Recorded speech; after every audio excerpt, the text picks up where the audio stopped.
If everyone would please rise for the invocation, the Pledge of Allegiance, and moment of silence.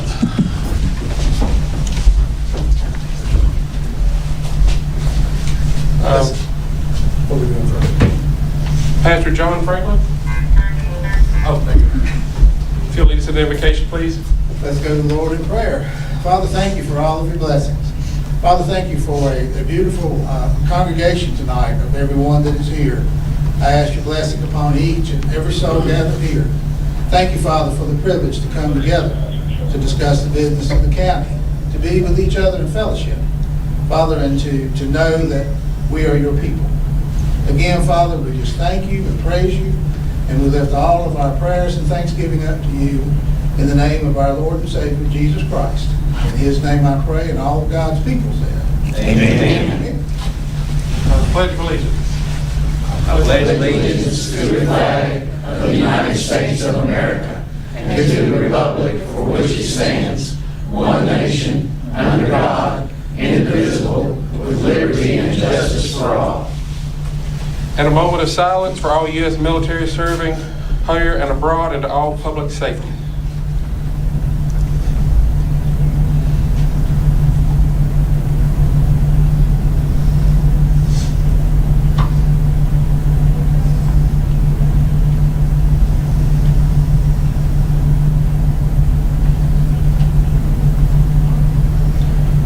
Thank you. You may be seated.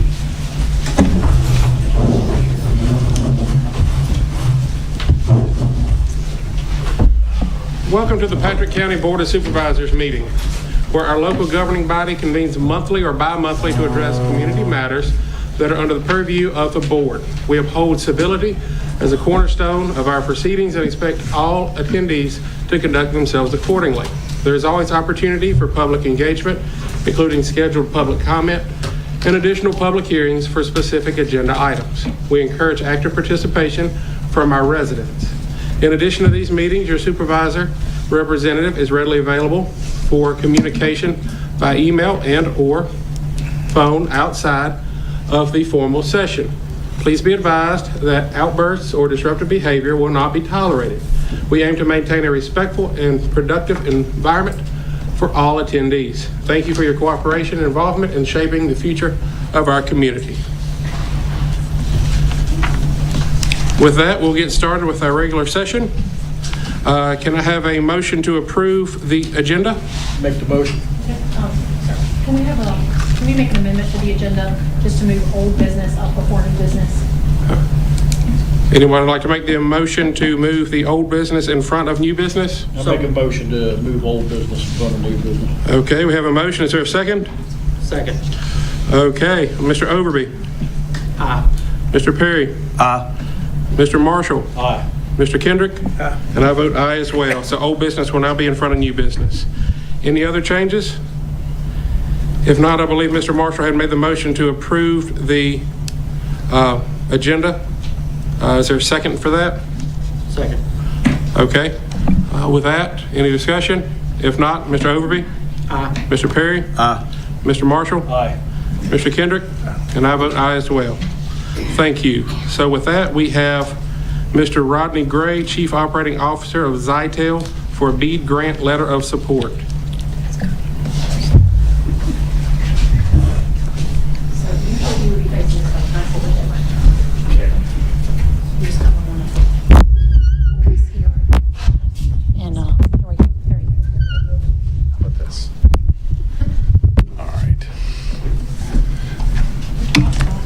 Okay.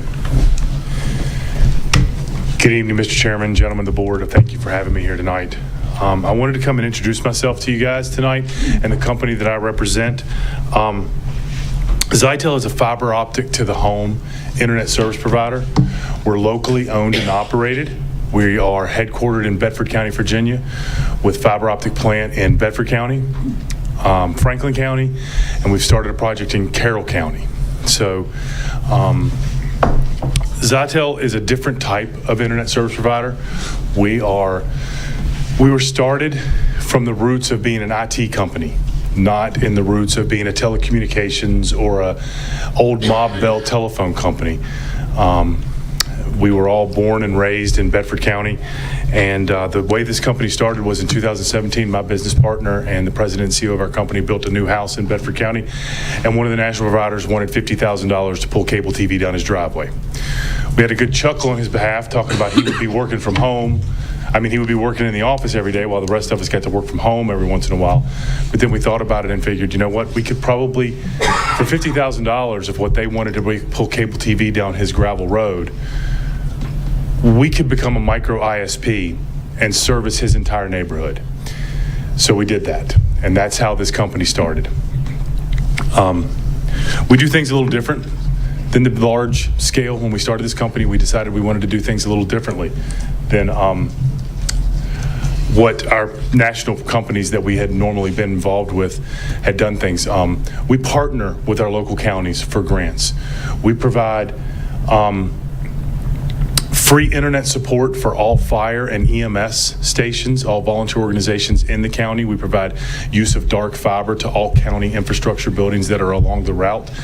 And one of the reasons we do that is, and I know you guys have seen some of the POP buildings. You may even have some in front of your public service buildings, or your, they're called POPs, points of presence. They're the little ugly gray beige buildings made out of concrete, sit on the corner of a piece of property, and it's where Verizon or some of the more national companies disperse the signal from. And we don't do that. We see them as an eyesore. You've got to sign 100-year leases. So what we do is we go to in Bedford County and Franklin County, we partner with local fire and EMS, and they provide us with space, usually hanging in a closet or in a utility room. We put a rack of equipment on the wall, and then from that, we give them free internet and telephone service for the life of the partnership. So it's one of the things we do a little differently. Being a locally owned company, we're very nimble. We're very flexible in how we do things. If the pole line is full to put fiber down a road, we can turn around and go underground and bury the cable underground, whereas larger national chains are stuck. They're non-flexible in how they do things. And we have, one of the things too is we have 25 years of IT experience behind us, so we operate differently. I used to live in the Roanoke area, and I had Cox Communications as my provider.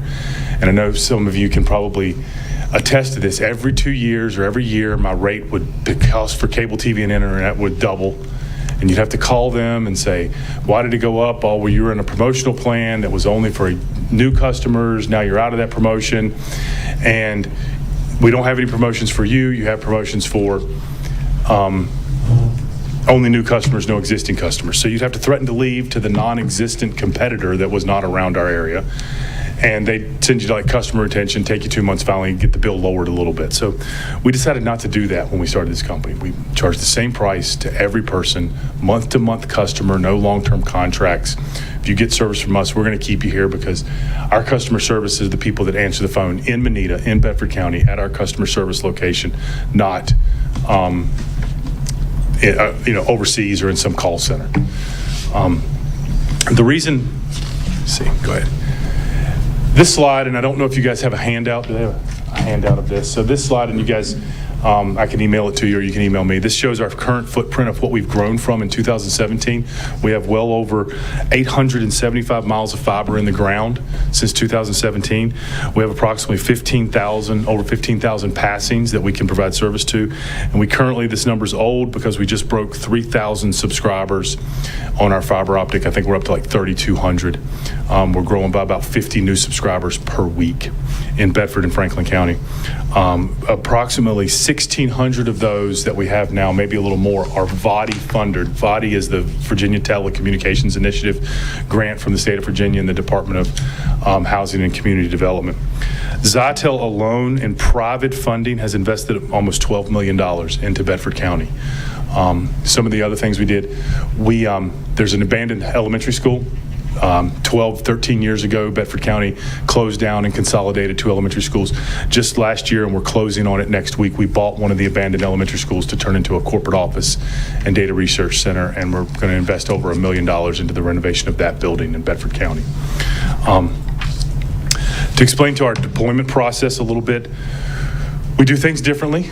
We put the fiber optic cable in the ground ourselves. I have about 70% of the workforce is organic to our organization. They're in-house employees that we would hire in Patrick County or in Carroll County, your adjacent county, of where we open a local office in this area. This describes the process. It takes about 11 to 39 weeks, depending on what type of build we do, but about 11 to 39 weeks for each packet, construction packet that we push out to bury the cable and get the fiber optic cable in the ground. We were one of only 5 providers in the state of Virginia to get awarded a VADI 2022 grant. We did not ask for an extension. We finished the entire build of 414 miles in Bedford County in 18 months. We were the 3rd overall provider in the entire state to finish our VADI 2022 and get complete closeout from DHCD. So to talk to you about why Patrick County appeals to us, like I said, we have builds in Franklin County and we have builds in Carroll County that we're building. We're buying a product called the Wired Road, which is a section of fiber that's in Grayson, the city of Galax, Grayson County, and Carroll County. We're purchasing that from the local government. They want to get out of supporting that infrastructure. So we're going to purchase that fiber infrastructure and expand on in Carroll County. But we want to basically we want to connect the dots. And you can see here on this map, it shows what they call the zip codes or the ZITCAs. It's based on zip code, but it doesn't completely overlap. We want to come out of Franklin County on the northern side of Patrick County, come down in those 3 ZITCAs along the western edge of Patrick County and come into Carroll County to basically connect the dots between our primary build in Bedford County through Franklin and into Carroll. The other reason I have some personal ties to Patrick County, there's about 50 pictures of my dad just up the road. He was in the Wood Brothers pit crew from the 70s and 80s. I've been in that museum about 400 times, and I cheer for that race team every Sunday. I don't follow NASCAR drivers. I follow a NASCAR race team, and that's the one right out here. My mom tells me that I've been to almost every NASCAR track there is, and I've been in and out of this county a million times, but I was this tall when I did it. My dad got out in the 80s, back in, I think it was about 84. The Wood Brothers came to my dad and his brother at the time, who were part of the pit crew, and they said, "It's time to go full time with this, boys. You're going to need to quit your regular jobs and come down here." And my dad said, "Oh my God, NASCAR, that'll never put food on the table. I'll never be able to, I'm going to keep my job." And he quit. And he's probably rolling over in his grave every time we talk about this out loud. But so we had an opportunity to look at, to come up through the northerly route of Franklin County and come out in Floyd, but we didn't want to do the competitive build against Citizens. They're kind of completely covered in Floyd County. And we discussed Patrick County, and I had the personal ties down here that made it appeal to us. And that's one of the things we want to do. We want to try to apply to those 4 ZITCAs that are along the western edge of the county, right along Floyd, and get down to Carroll County. This is our current pricing structure. One of the things we do different, right on the front page of our website, available at any time. We don't disclose, we don't hide it, we don't make you sign up, we don't make you put in your address and try to get you marketing captured. Right on the front page of our website, you can see our current pricing. Our current pricing is pretty straightforward, as in this is a month-to-month price. There's no big promotional discount for the first 12 months or the first 24 months or anything like that. We have low-income offering. This is coming soon, but this is an old side. I don't know if you guys remember the ACP, Affordable Connectivity Program from the FCC, which ran out of funding. And so therefore there was not free internet for low-income families. And so what Zitel did was we created a package that comes out to $29.99 a month, and you'll get that same $30 discount to get it for free if you can provide us any documentation whatsoever that shows that you're on government assistance. Anything like that you can bring to us. So you don't have a long 16-page triplicate type of form. You bring us a single documentation that shows you're on Medicaid or some form of assistance. We'll knock that down and give you free internet. This shows you some of the new stuff we have coming up. Currently, our maximum speeds for internet are 1 gigabit down and 1 gigabit up for less than $100 a month. We are testing and have to deploy, and by the time we do deploy into Patrick County and the parts of Carroll County, we will only deploy the XGS PON. XGS means we have capabilities of providing 10 gigabits of internet service up and down to our residential customers. Right now, the packages that's being tested is only 2 gig. Honestly, a 2 gig internet connection is something nobody would even come close to using at home, but we have the capabilities on the fiber that we put in the ground to bring that. We also launched Zitel Business, so we have small business services available and voice telecommunication services and different products for our small business customers. And when we get the Body Camp Elementary School project underway and have that data center, we're going to have Zitel Cloud, which means we can partner with businesses that have access to our fiber backbone to allow them to co-locate and put backup services and data services into our facility in Bedford County. The biggest difference that we do, and I think this would be an appealing thing for the folks here in Patrick County, we offer up to 1,000 foot. And this is directly correlated from what my partner Brandon experienced. We offer 1,000 foot of a drop off the hard surface road or the state road to your home down your gravel driveway for free. And even, which is triple what some of our competitors do. And even when you're over 1,000 foot, because I know we've got quite a few in Bedford County that are 1,500, 2,000, 3,000 foot of a gravel driveway to get to their property, we only charge you $1 a foot to run the cable. We only make, we charge you for the cost of the cable. Our labor is already going to be out there and working, so we make it affordable for those of you that live in the middle of a farm or down a 2,000, 3,000 foot driveway to be able to get service from us. And even if you can't, so let's say it's a 3,000 foot driveway, that's still above 1,000 foot, that's $2,000.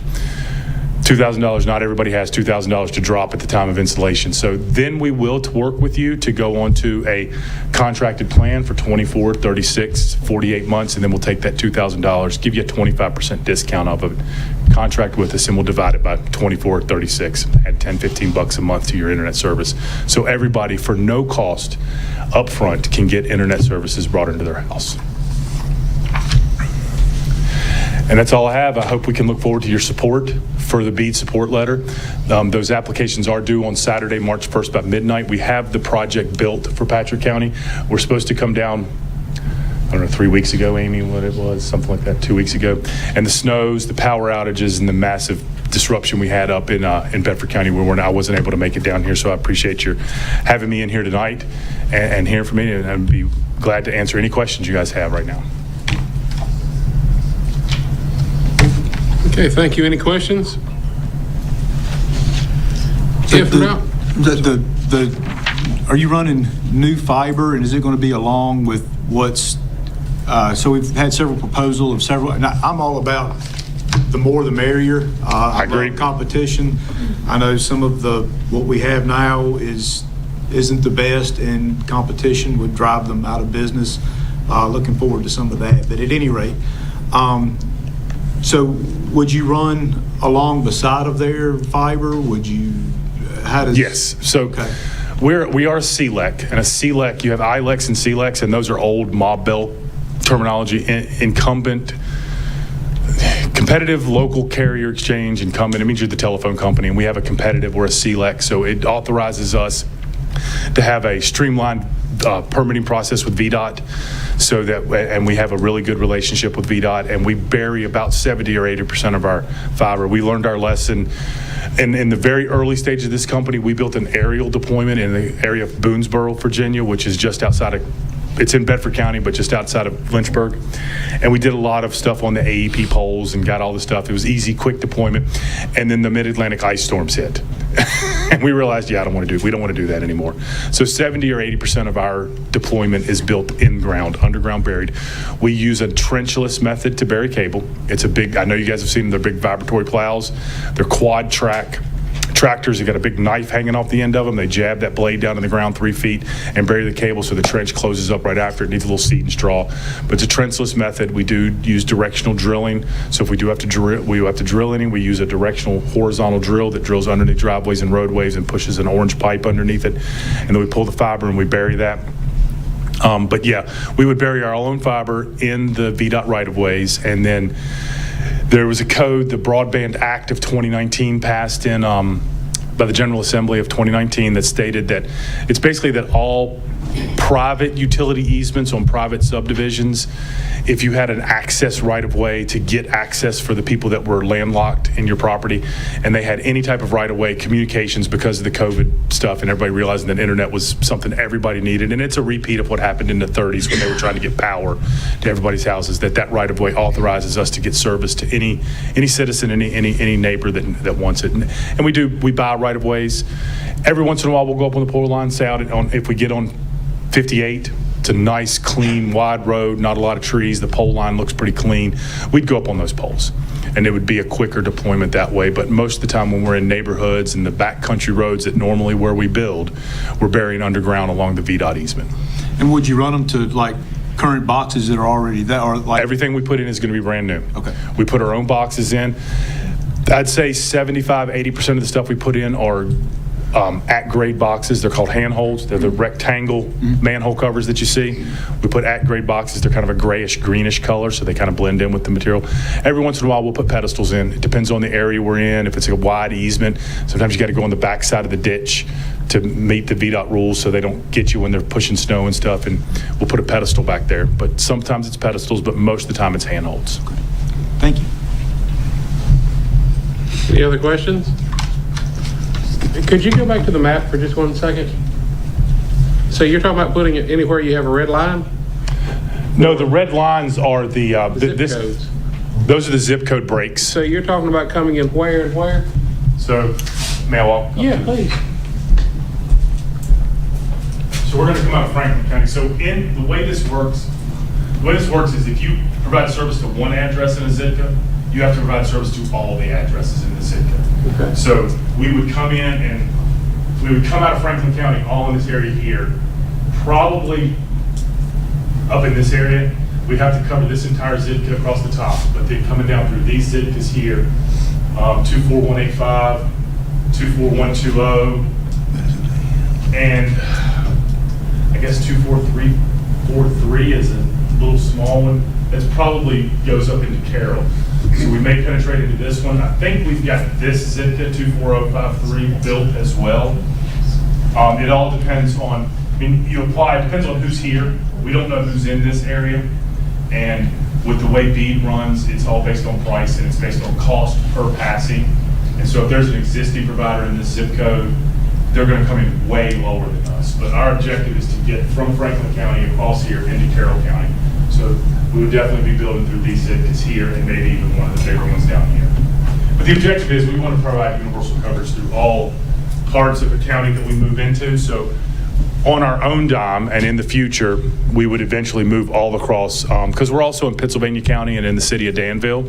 So Henry County is kind of that outlier that we don't have. So we would move across and try to connect the dots into the city of Danville as well. Okay. Any other questions for anybody? If not, then I will ask for a motion to approve a BEAD letter of support for Zitel. I'll make a motion to approve. Okay, and a second? Second. Okay, any other discussion? If not, Mr. Overby? Aye. Mr. Perry? Aye. Mr. Marshall? Aye. Mr. Kendrick? And I vote aye as well. Thank you. Thank you for your time. I appreciate it.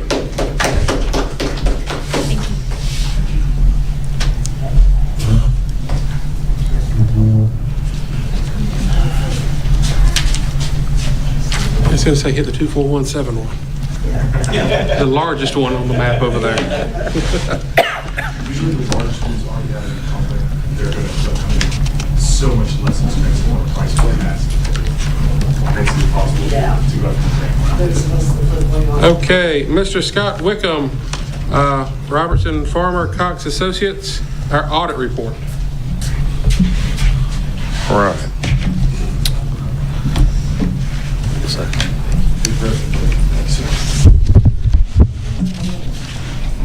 The PowerPoint, which would probably be the. It says presentation. It does, yeah. Yeah, perfect. Great, thank you. Again, my name is Scott Wickham. I'm partner in charge of the county audit. Here to go over the results of the June 30th, 2024 audit. We wrapped up here a few weeks ago.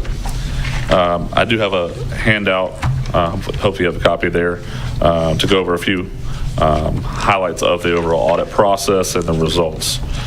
There are several parts of the audit and financial statements.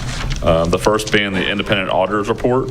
That speaks to the numbers in the report. Again, the county has received an unmodified opinion, which is a clean opinion. It's the best opinion you can get. That means the numbers presented in the report are materially correct. The next section of the report is the management discussion and analysis. And so that is a comparative.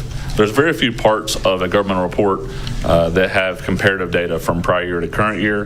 The management discussion and analysis, MD&A, does that. As provided by the staff, does a good job of summarizing the overall activity. So it's a good section to read in the report. Overall, we have several reported findings and recommendations.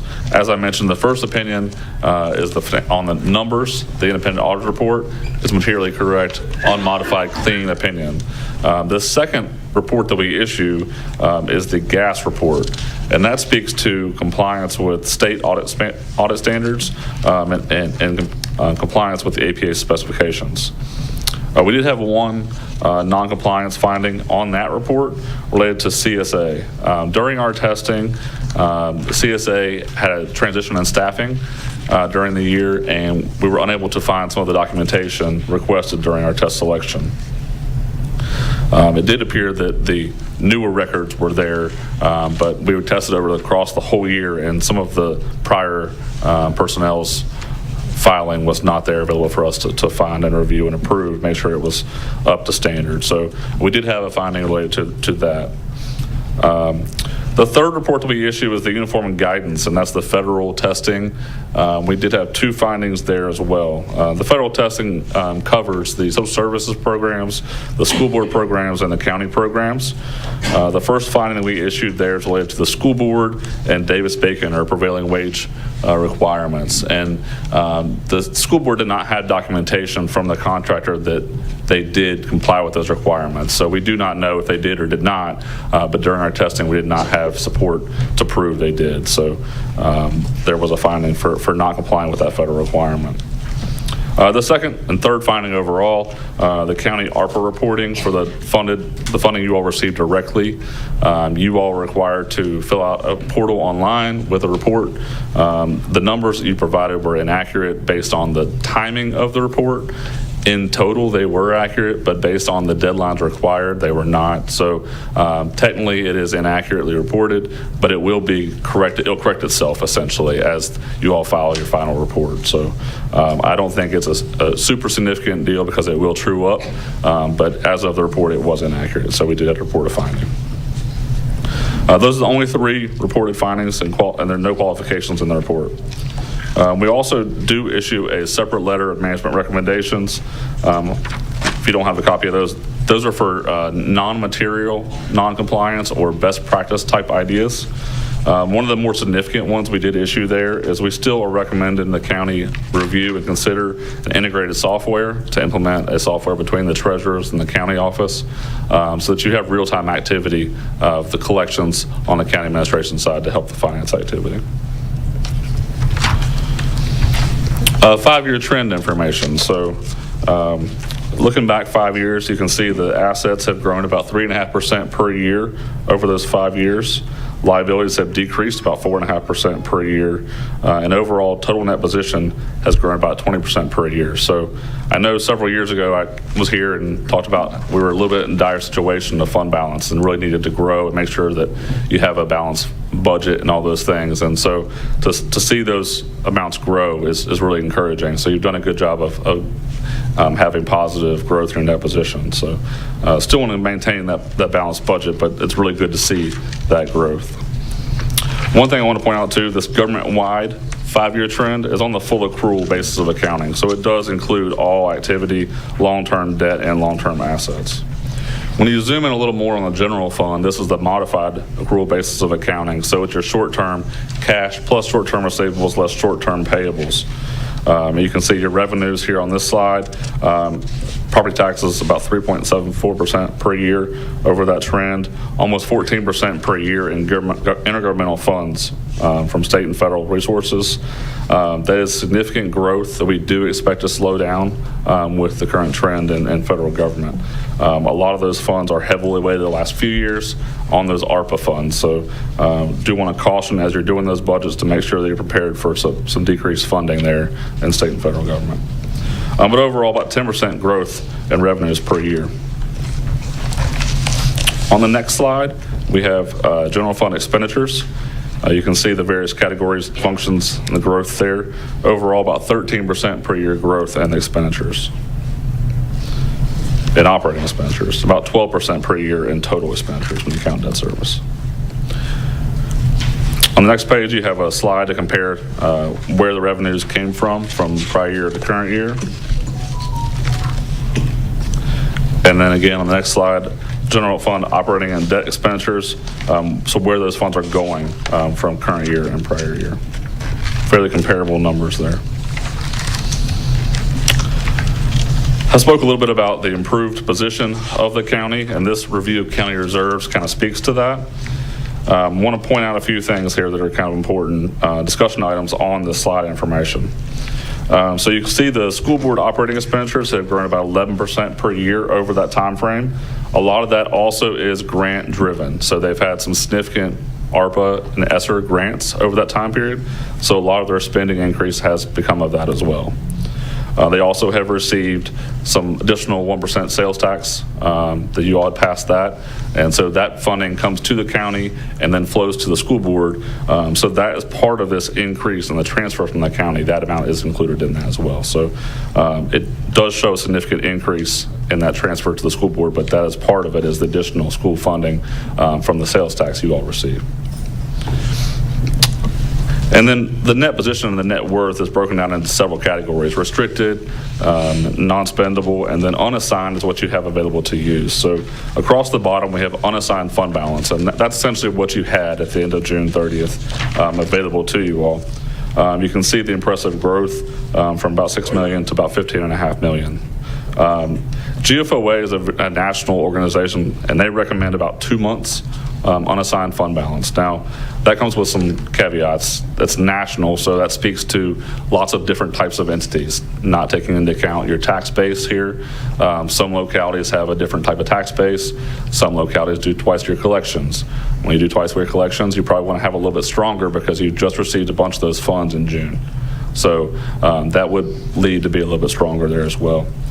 And then if you don't have a really strong, really developed capital plan, you would probably want to have a more unassigned fund balance than that recommendation as well, because something you want to consider is a capital plan where you maybe move some of that unassigned fund balance into projects or into a budget stabilization plan, or something that you all feel comfortable with looking down the road at projects that could pop up.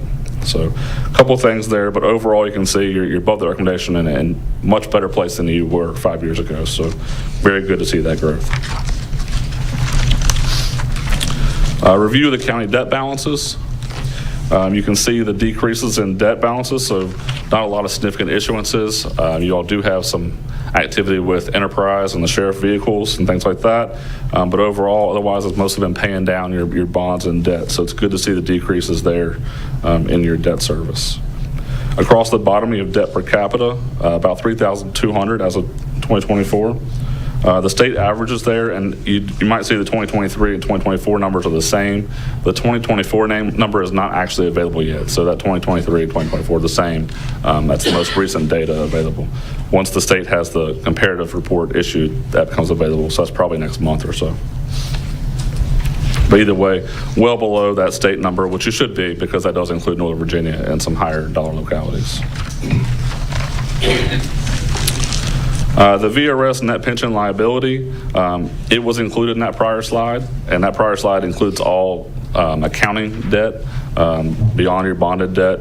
I want to point this significant estimate out because this is created by actuaries based on some criteria that the state VRS plan sets aside. This is nothing that the county or school board has done wrong. You're paying what they ask you to pay. This is a calculation based on if someone stays longer than they expected them to, or if someone leaves earlier, or if they don't make as much on your money than they invested as they thought they would. A lot of variables go into this, so nothing that either the school board or the county has done wrong here, but it is a big estimate. So the amount reported based on the state requirements is the 6.75% discount rate in the middle. You can see the impact if they do better on your investments that they're holding for you versus what they're not, versus what if they do worse on it. So it's a big estimate, about $17 million there that could go to an asset almost if they do better. So big important estimate to know there. Upcoming standards, we've had the lease standard 87 a few years ago and 96 for SBITAs here recently. Then there was a little bit of a slow period during COVID. They slowed down and pushed standards back a little bit, but we have a few more coming down the pipe again now. Statement 101 for compensated absences will change the way you're accounting for your sick leave, particularly. It won't change your day-to-day operations or your budgeted calculations. It will change the amounts in the audit report. So your calculation for the accrual piece of it that goes in the financial statements, the GAAP financial statements, will increase because it's based on either what's paid out or what the employee uses. So in current standards right now, the liability is based on what they will retire with or what they get paid out if they leave. But the new standard will be if they use it as well. So we do expect that to increase, and we'll issue a client bulletin to help out with that as well. But does not impact your day-to-day activity. It just increase that liability in the audit report a little bit. Statement 103, financial reporting model. They set out to make this broad changing impact on the financial statements. We didn't talk a whole lot about the PSA, but the full accrual, where it includes your debt and all those activities, versus the modified accrual basis of accounting. The goal there was to make those more aligned and maybe a little bit easier to follow. As they got into it, they sparked a lot of debate and ended up with not as many changes as they planned to. So there are some changes coming from that in a few years down the line. A lot of verbiage changes and a little bit of financial changes, but the impact mostly will be adding a change in budget column to the financial statements and some verbiage for you all. So not as significant as they intended, but it does have some impact on the county going forward. So overall, the audit process went really well. I would say the most challenging part of the audit, beyond normal audit itself, was getting the CSA records with those changes in staff there. I had the impression that the new staff was very aware of what was needed there and was working on getting with the date. So that was the biggest challenge. Otherwise, all the staff and all the departments provided information timely. That part went really well. I think that the reported findings are correctable and have already been corrected. And I think that the financial position of the county is in really good shape. So with that, are there any questions?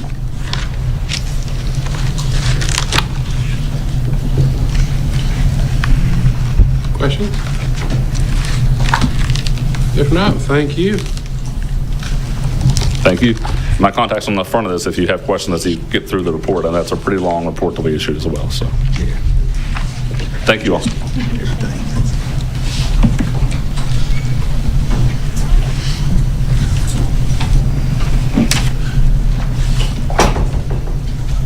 With that, we are ready for our budget discussion.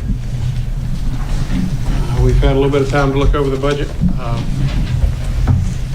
So any supervisor that would like to bring up anything that we need to look at farther, anything that we need to have more information about, please fire at will.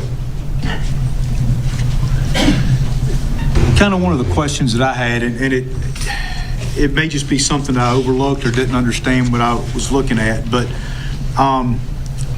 with the comp board and where the state is compensating for some of our salaries, I didn't see how that is represented in, like, with the salaries in the department. And you can take any department, say the salary is this, and then at the bottom you'll say X percent of this is compensated by the state. Is just, how do the numbers play out into that? So the hard number, is that going to be less, or is that? So if you look at, take the commissional revenue as an example, looking at pages 11 and 12 in your binder, there's a note at the end on page 12 saying the estimated comp board reimbursement is $140,753. That's how much they'll give us back toward the salaries for the payroll and benefits. That's on page 11 of $315,000. So of that $315,000, we'll get back $140,753. Okay, so we can, when we're looking at salaries, we can subtract that from the so that, in other words, that hasn't been taken out of, that money hasn't been put back in what's being requested. Is that right? Correct, because that's on the revenue side of the budget. So Okay. you'll see that reimbursement on the revenue page, but on the expenditure pages, I have a note of what you'll be Okay. getting back from the state. Yeah, and that was part of the other two, so the revenues, yeah. I just wasn't seeing it. Yes, So so I for was the just wondering how example it was- that I just gave for the Commissioner of the Revenue, on page 212 of your revenue, there's a Commissioner of the Revenue line halfway down.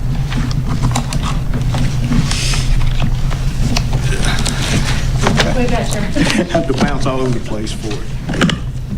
So on Okay. page 212, halfway down, you'll see Commissioner of Revenue. Mhm. And if you go across there, where it says Commissioner of Revenue Expenses, there's the 147.53 we'll be getting back from the state toward those salary and benefits of $315,000. Okay. And it'll be that way for the treasurer, commissioner, Commonwealth attorney, and sheriff's office. Okay. All right. And is that represented, like on the first couple of pages where we're looking at hard numbers, where it says like total, The summary pages that show, so that's included in the summary? yes. Okay. Yes. Okay.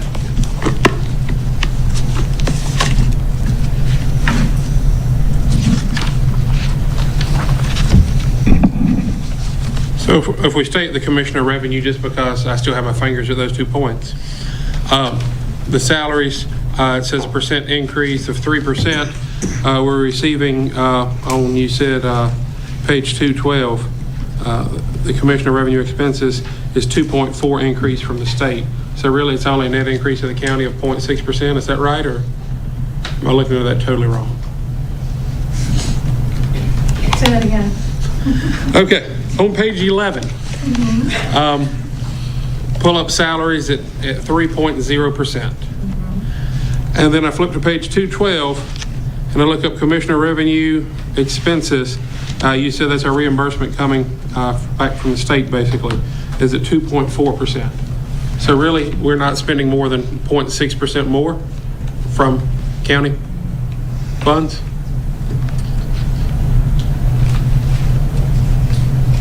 Yes. Okay. Because some of the salaries and benefits are, Right, again, 100% absolutely. paid. Yeah. Okay.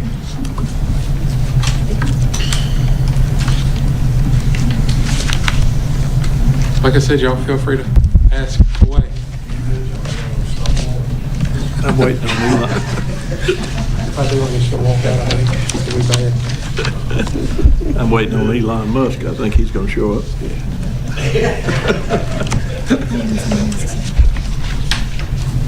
While we're looking, I had a person ask me earlier why we're sitting like this. Normally, when we do the budget, it's fewer people. We meet in a smaller roundtable setting. That's why we're all sitting like we are now. If anybody's wondering about that, we're not trying to mess with anybody.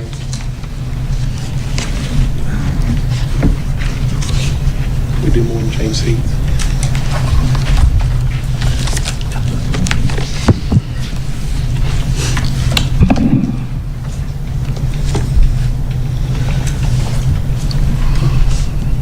I think that was the biggest question I had, and that would help clarify Yeah, my question too. 0.6 so- is a lot better than 3.9.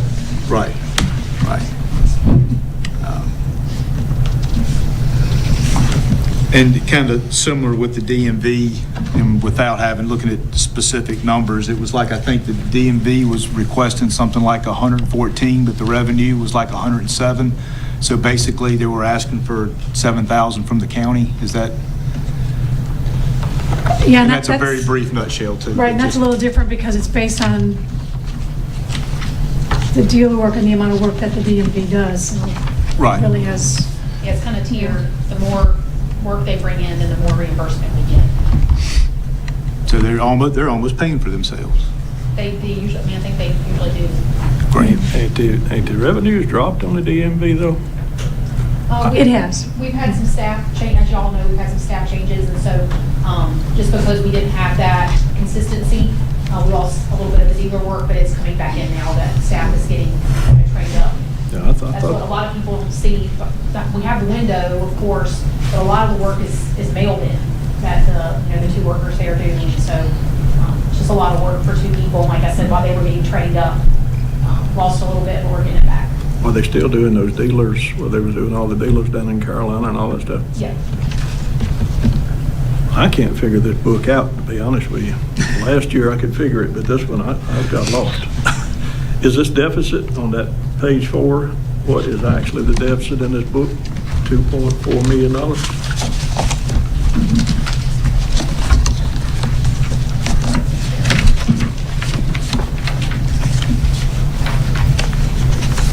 Yeah, I mean, that's what the request that we had versus the projected revenues, that is the difference that we need to make up.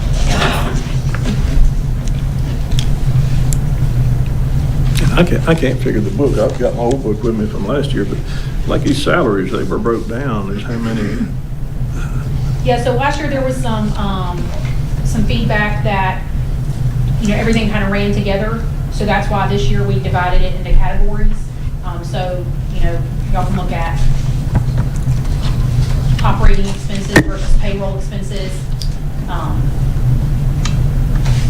So like I said, we broke it down into categories this year based on some of the feedback we got last year. If there's any additional information you need on specific, you need us to go into more detail for anything, we can pull that for you. There's a couple other things I noticed. Jimmy Willard's here from the Patrick County. How you got that listed, Jimmy? Disaster Relief Ministry? And they had put in here, well, he hadn't actually had, but it's in here in the book on page 83 as Feeding Southwest Virginia, $2,000.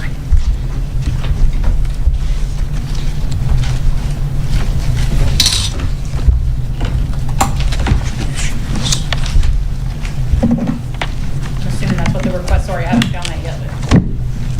Page 83. Yeah, I see that, but what's the question about it? It was listed in here as being Feeding Southwest Virginia, but Jimmy made me aware that wouldn't actually be staying in Patrick County. That'd be going back to Roanoke or Salem too. It's a different.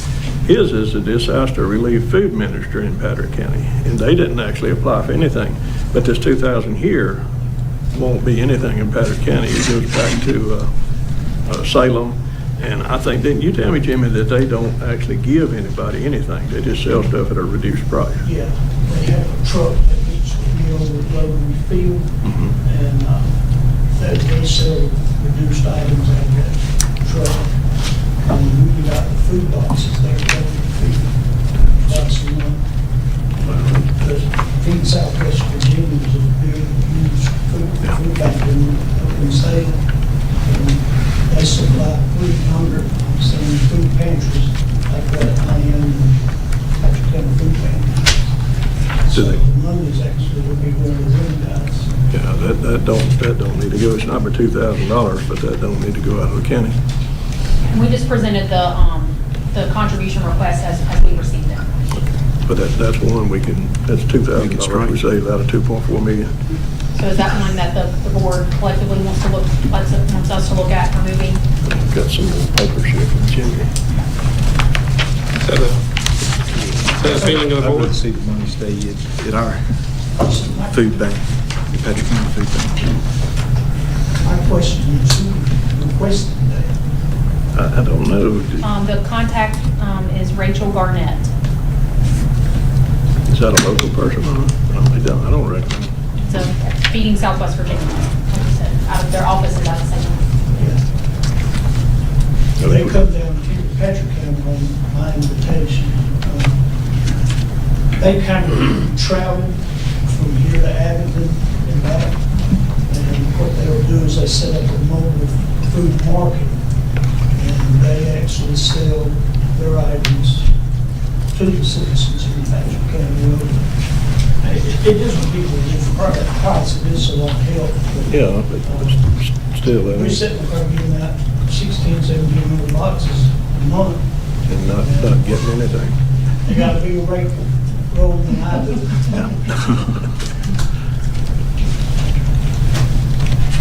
I'll go back to page 58 for the community building, or building community center.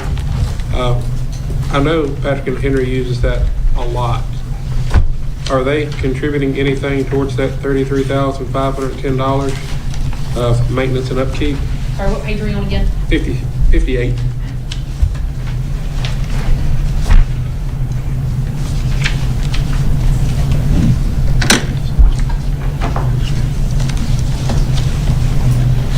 Yeah, so if it's in here, that means, that we're paying for it. You're right. Do we know if they're contributing anything towards that, or? I don't know, they're not reimbursing us Okay. for anything. As you mentioned earlier, we are working on the MOU with them, Right. trying to get that down on paper. Just says what, kind of what we provide and what they provide.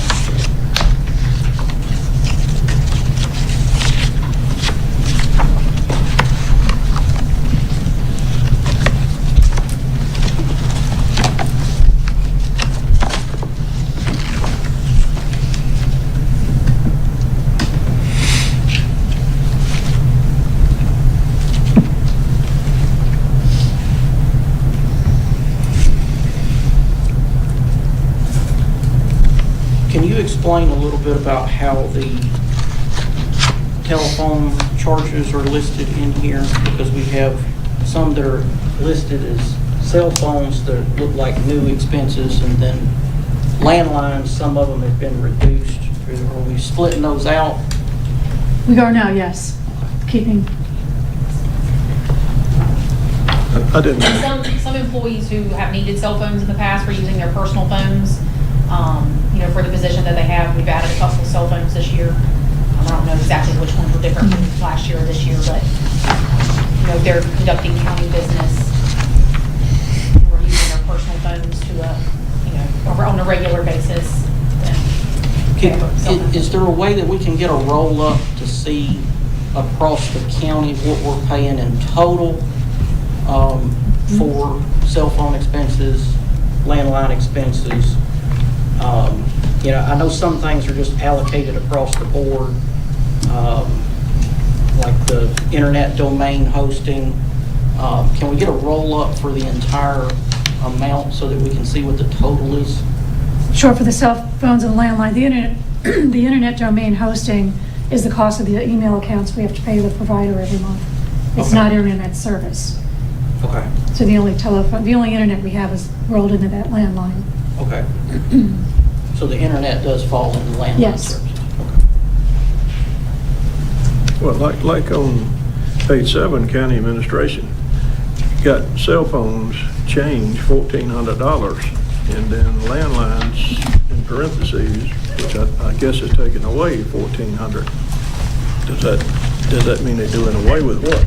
And it's because last year, up until last year, all cell phones and landlines were in one number, and we're splitting them out this year for the first time. Yeah, so it was all in one line item, and so this year we have it separate. I would like to see a roll-up of what we are paying for certain things that are, I know we have it allocated down to the individual office level, but if we can see at a high level what we're actually spending For like across the utility board. costs? Across the board, Okay. vehicles, fuel, IT expenses. I would like to see all of our IT expenses put into one department by itself, since we're going to be creating an IT department now. That was kind of a question I had. A lot of things, especially like court services and that kind of thing, seems to be missing an IT budget. And I'm not sure if well, let's just take this room, for example. You've got general district, J&D, and then also the boardroom. Well, there's a lot of room for improvement for IT just in this room. So does that fall under the county's IT, or is that like part of J&D court, part of general district court, So part any of? like IT improvements, we kind of put under that one line item, that one department. of Okay. IT. Okay. And honestly, it's kind of a first stab at what we think it'll cost the first year. Because I know we're way behind on all IT stuff, and I do know everything some is. improvements in this room specifically were asked for and included in that number. Okay, good. That's what I.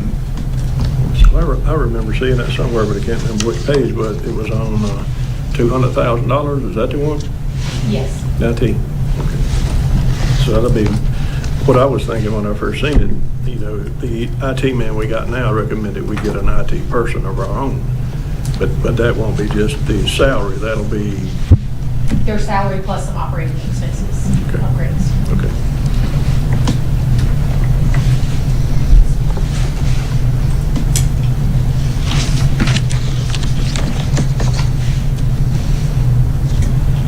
We're probably going to end up having to do this thing just like we normally do, going, starting in front and going through it. We keep jumping around here to there.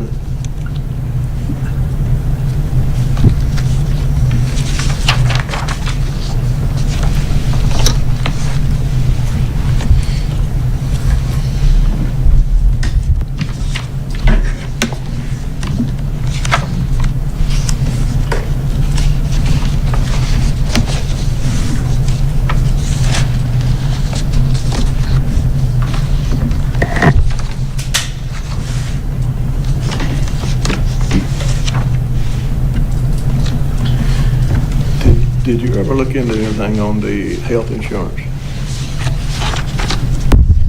So we did go out for bid on the health insurance. We've gotten the bids back.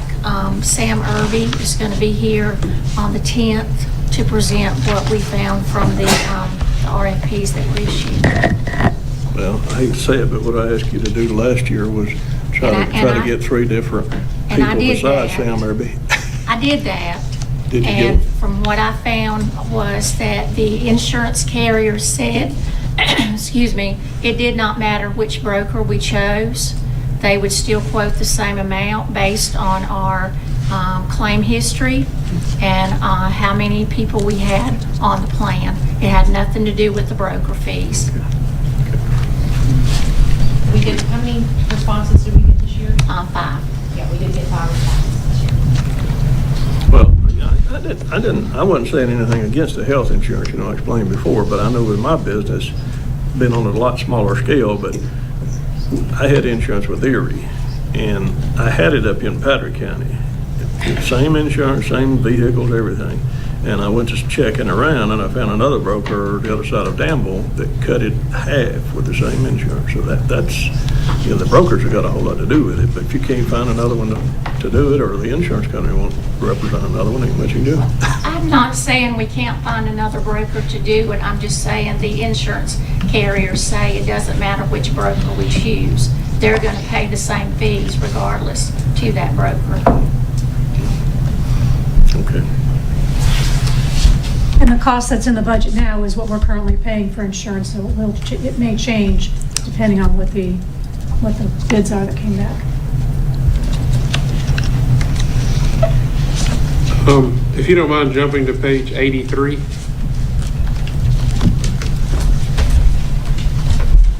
This would be our contributions. I looked over everything, you know, people asking for different contributions.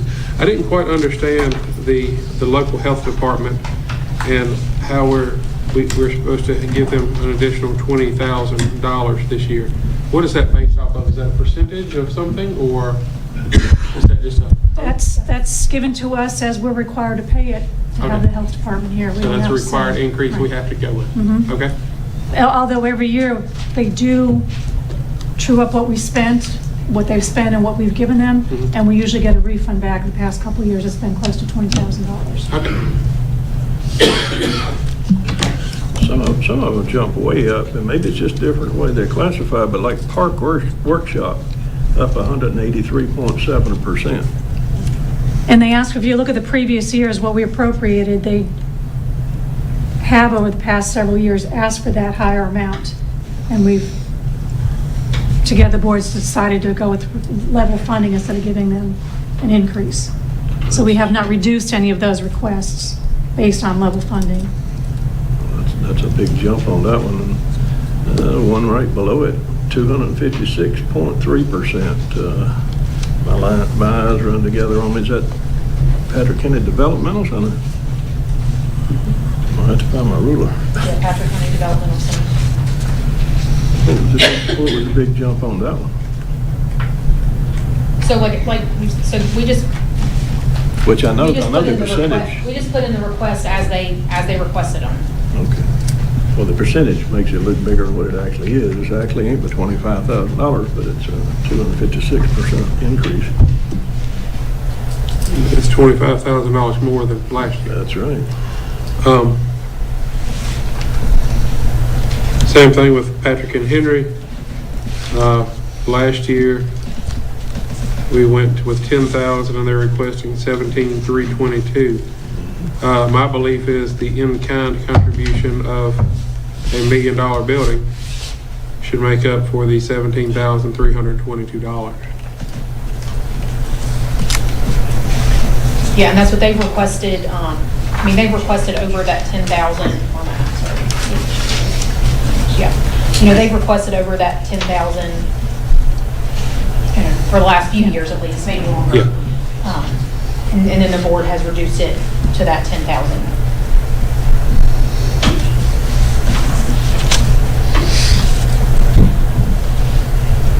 It says, what, 2024, 5,000? That's just year to date. Yes, year to So date. this Okay. that column Till ran, December, okay. Halfway through the fiscal year. If you want to take the 5,000, I wouldn't complain. I'd be okay with it too. We have to see what's wrong. I'm going to ask for clarification for myself as well as probably other people in the room. The regional library, that's a $318,000 request. That goes for salaries, supplies, what? Everything but the building. Everything but the building. So we pay for the building and the utilities and stuff like maintenance, but yeah, all their operations. Okay. I know last year it was a 3% increase. I don't know what it was the year before that, but I know last year all 3 local governments did a 3% increase. This year, the library system requested a 5% increase. Yeah. It seems like 3% has been pretty even across the board as a max. I would like to see that stay at 3%. Is there any cost associated with being in the regional library system specifically? It's all lumped together.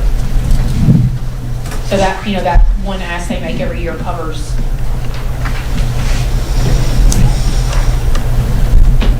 And I suppose being an independent library would be a terrible idea.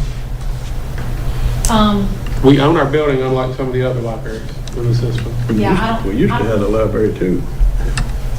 I think there might have been a study done a few years ago. I can't remember that showed. The one kind of, reasoning of having a regional library is you're able to share like IT services, some other things that you're able to share those services between the 3 localities instead of having to independently have them. Is the reasoning that I've been told. I'd still like to see that down to the 3% 3%, range. okay. Yeah.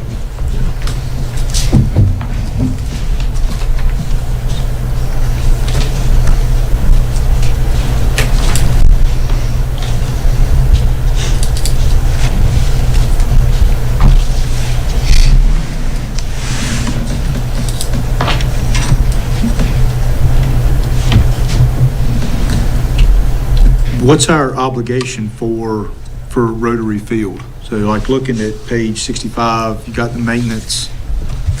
So the lease is the lease in the Parks and Rec page? It is, yeah. I think it is, yeah.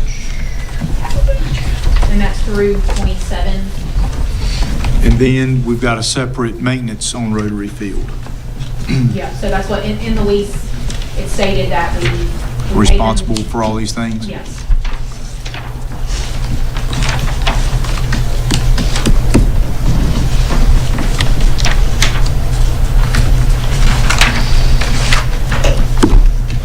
Do they contribute anything electricity-wise, like for the fair? And, does the county get anything? No, in the lease, it states that they pretty much get usage back of the grounds for, was it 2 or 3 weeks in September? I can't remember exactly what the lease says, but it pretty much says as part of the lease, they get to have it back for those weeks surrounding the demolition derby, the fair, stuff like that. Okay. Mr. Perry, where were you looking at that maintenance cost? I'm sorry, you called it. Page 65. 65. We've got the porta toilets, electricity, heating, fuel, HVAC maintenance, janitorial supplies, pest control, repairs, maintenance, water, sewage, garbage.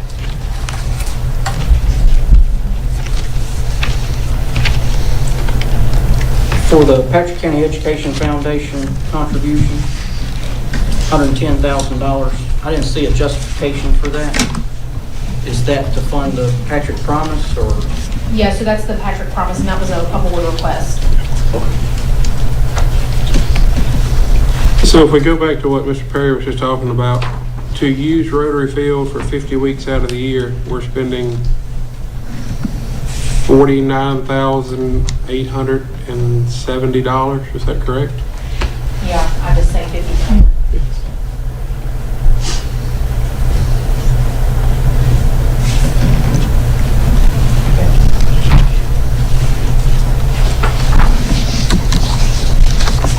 But there's nothing we can do about that until at least 27, correct? Okay.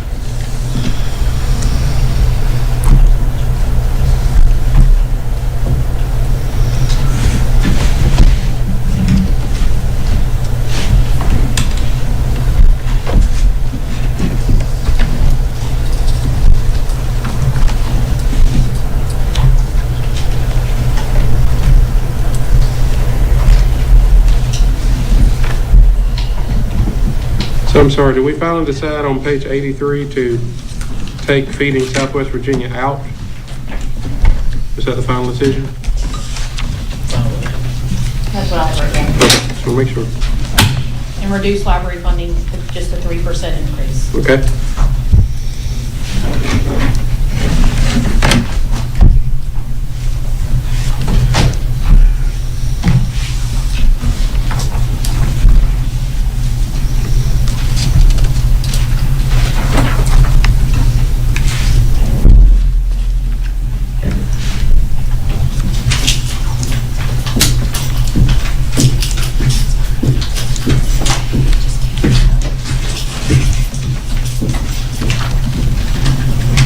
The PCS behavioral specialist on page 83. Exactly what is that? Is that required? That's the history. So there was an agreement, I guess it's been at least 5 years or more, that it was like at a regional position Okay. with Piedmont. So I think the 3 regions, Henry County, Franklin County, and Patrick, agreed to fund that position. It looks like last year we cut it to 12.5 and then they requested 25. No, that was the year-to-date. Is it? Oh, okay. Yeah. I keep messing up on my column. Sorry.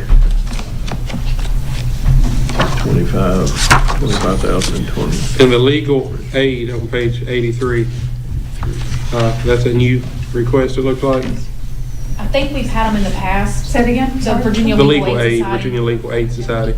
Right, they've requested the past few years and we haven't. Okay.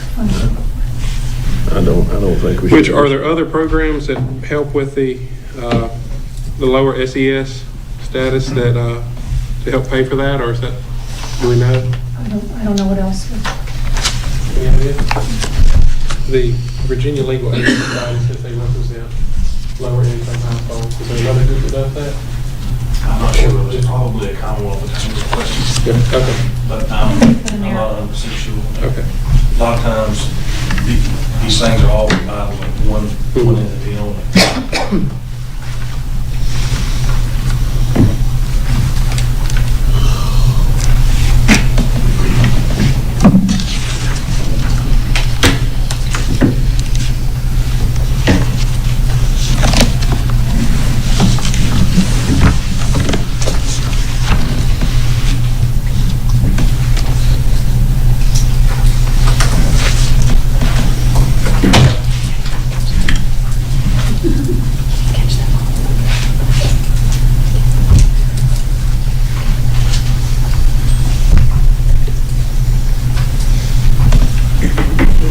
Nobody else has questions, I'll keep going. On page 129, under economic development, it has a little over 13% increase in salaries. Is that somebody going from full-time, part-time to full-time, new hires, or? So with the, when we combined economic development and tourism departments last year, that now has 1.5 positions, is that right? Or 2.5 positions, it was 1.5 positions. 1.5. Yeah. So one of the full-time employees that was predominantly working in tourism is now kind of splitting those duties, you would say. So we didn't add any positions, we just moved it around a little bit between economic development and tourism. So this now represents 1.5 positions instead of just the one position. So if we helps clerk the EDA meetings, some other things in economic development. So if we were to take that other half position out, as far as looking at our numbers, how much increase was it?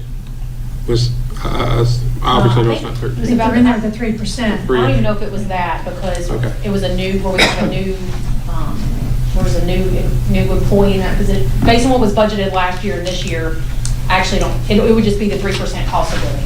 Okay. And I assume that health insurance jump there is for that person that's split? I believe that needs to be split between, 25% of that has to come out and go into tourism, so I'll fix that. Okay. Was the cost of living 3%? Yeah, well, so I'm calling it a cost of living. That's what the state has approved in their budget last year, was a 3% across the board. And so, usually the county goes. Well, Social Security cost of living didn't go up to 2.5 this year. And they pay a lot of the taxes. And we usually just follow what the state employees get. What is the total for all the proposed raises for the entire budget? You're talking about just salaries, or? Yes. Do we have it? We have it in there with part-time positions and overtime. That's the total amount we have across the board. So you're asking what the increase is going to be, or? Yeah, what the dollar increase is.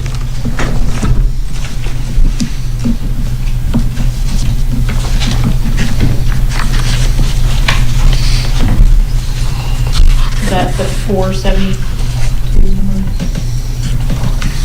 Across the board, 472, 159, and that includes those comp board positions as well.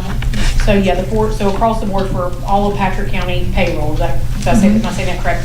472, 159. Like you said, that includes comp board positions, sheriff's request to give $23.58 per employee to 29 law enforcement deputies. And then there are a couple of additional staff positions, the full-time IT staff member, 2 part-time employees for emergency 911, a treasurer increase of part-time wages. There used to be a part-time recreation staff, I guess 2 to 3 years ago. The previous director had taken that position out. The new director added that position back in. And then a part-time E&S stormwater inspector. So those are the additions. So that's all included in the 472? Yes. And has that comp, has the comp board, is that before the comp board compensates the county, or is that after? That's before. Okay. So any increase in the comp board positions are going to be increased on the revenue side back to the county. Okay, so that's not the total number, we'd have to subtract what the state, what the comp. Like the comp board position of that 472 is 162. We have to take that out to get the total.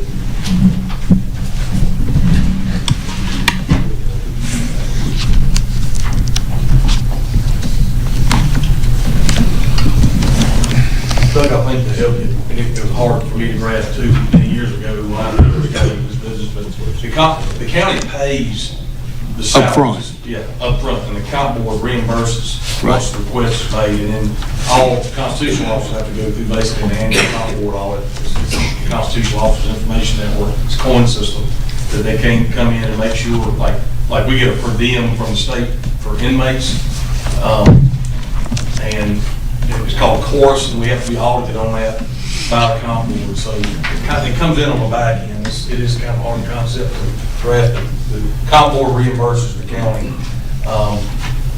because we're state supporting local employees. Right. And, yeah, so understand that part, but where is it represented in our, that total figure, has it been, is that before or after? So afterward, we would have that money coming back to the county Correct.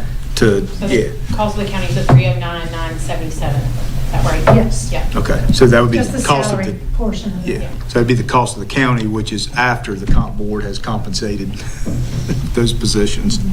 309, what I think that's the number you're looking for, right? Right, right, yeah, after we've been compensated. 309, what, Beth? 977. 977, thank you.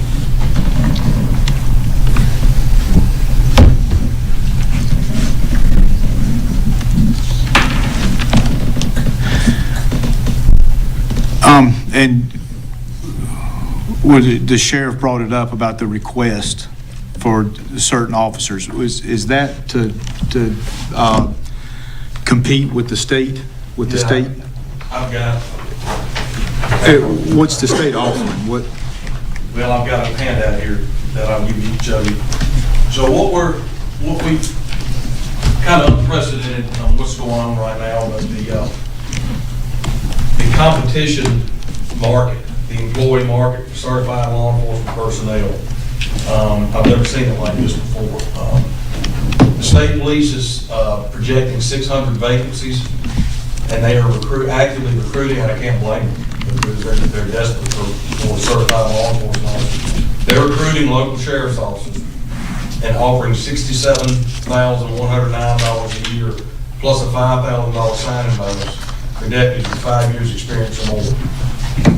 That's my entire, that's everybody I have on the road with the exception of Joe Fain, which is the newest that has come out of the academy who's certified. They would offer him $63,000 plus $5,000.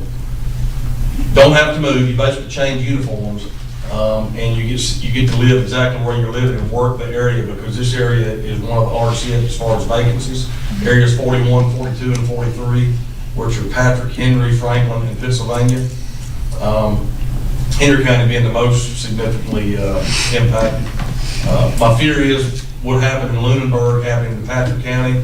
Lunenburg is much more rural than Patrick. They have 9 patrol deputies. State police took 3 of them. Just the cost alone to pay overtime with that county to replace those 3 deputies during the 8 months of training, you're looking at over $300,000 a year. They pretty much decimated the sheriff out there.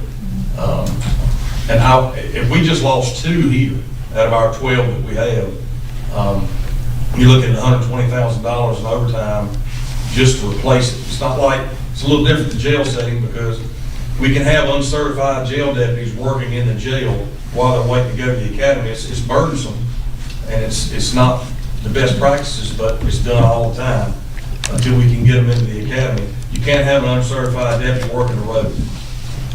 It's not legal. It violates the Department of Criminal Justice standards, and it would put us in bad shape. And long story short, this has never been offered before, and we have. I know that we have several deputies that are looking at this. I'm just trying to compete and stay in the chase. Is all we're not, by no means can we offer that, but we're so far out of the game that we have to. We've got to get in the game, and we can't fix it overnight. I realize that, and I'm not asking for the requests all at one time. I'm trying to build like a 3-year plan here. We don't even have a pay structure with the sheriff's office. So, and look, I'm preaching to the choir here because I know the county just has gone through the same thing on their side, but I'm looking at some pretty dire circumstances if we don't start doing something differently. By the end of the 3 years, I would like to have some semblance of a pay plan in place that we've never had and do not have currently. So I'd like to pass, this is something that you all can read that I've put together. I'd like to give it to each of you as well. Beth and I have already discussed this pretty much at length. Just to recap what our discussion is, that gives us some original.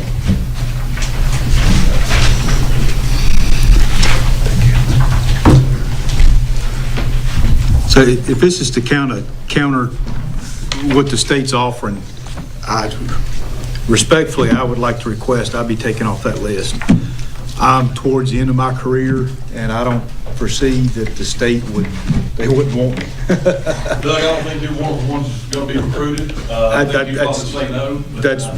But I'm towards the end of my career, and by the time any of that, I wouldn't have enough time left for the state, and if it saves $1, I mean, Well, I just would just. And I want to clarify, what we're asking for, there's no sworn administrative positions, no high ranking. This is all law enforcement certified patrolmen and investigators who are, in some cases, $10,000 behind what they're asking, what they're recruiting for.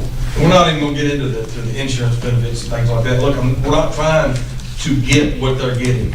We're trying to just remain at a position to where we don't lose 2 or 3 deputies, because we can't overcome that.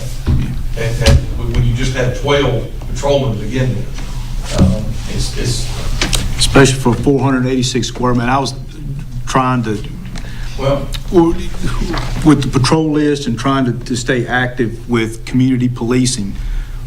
With what we have, it's almost impossible to truly take that proactive community policing I can tell you that and maintain officer safety. multiple times a year at community watch meetings, we have about 40 of those a year that I go to throughout the county, particularly in the outlying areas of Buffalo Ridge, Crites, Ararat, Willis Gap in particular. Willis Gap, probably more so than anybody, they ask me, why can't we get more deputies? And I tell them, well, it's very, very expensive to add deputy sheriff positions, because not only you're looking at the position itself, personnel costs, you're looking at equipment, and then you've got capital expenditures based on equipment replacement and so forth.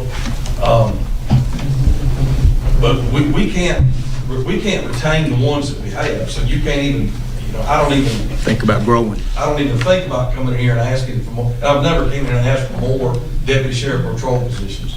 So we've got to maintain what we have before we can ever think about expanding and trying to get more. And we don't have a compensation plan over the next 3 years. That's not what I want to work towards. Something that's a little more stable than what we have right now. We're poachable, and I don't want to be poachable.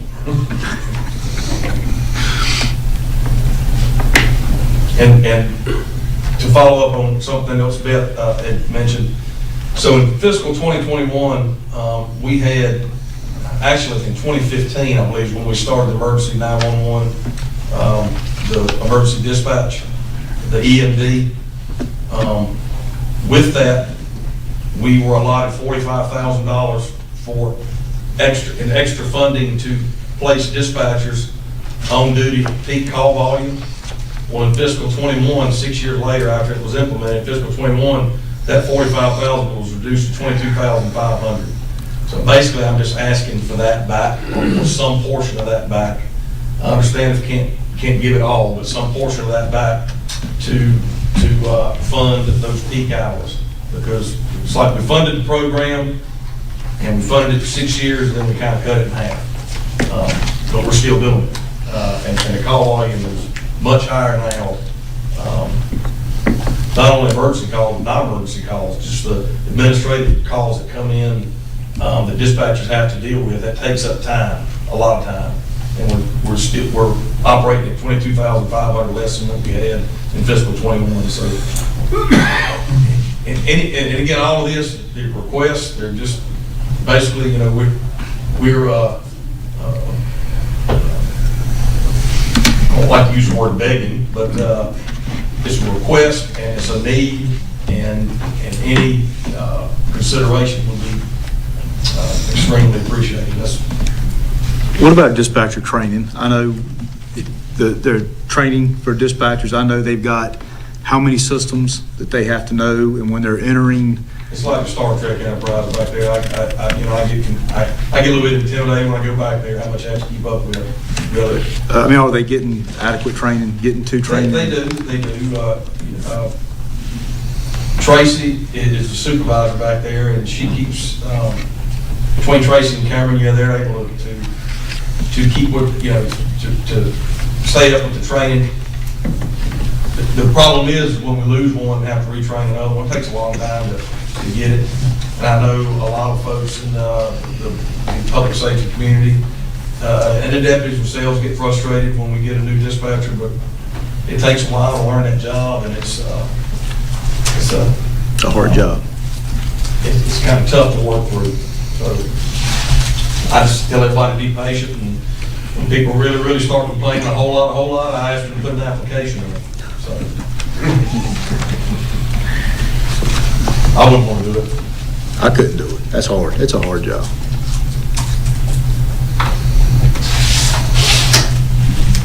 Since you're already talking about it, the medical and lab supplies for jail operations jumping from 6,000 to 30,000. What exactly does that pay for?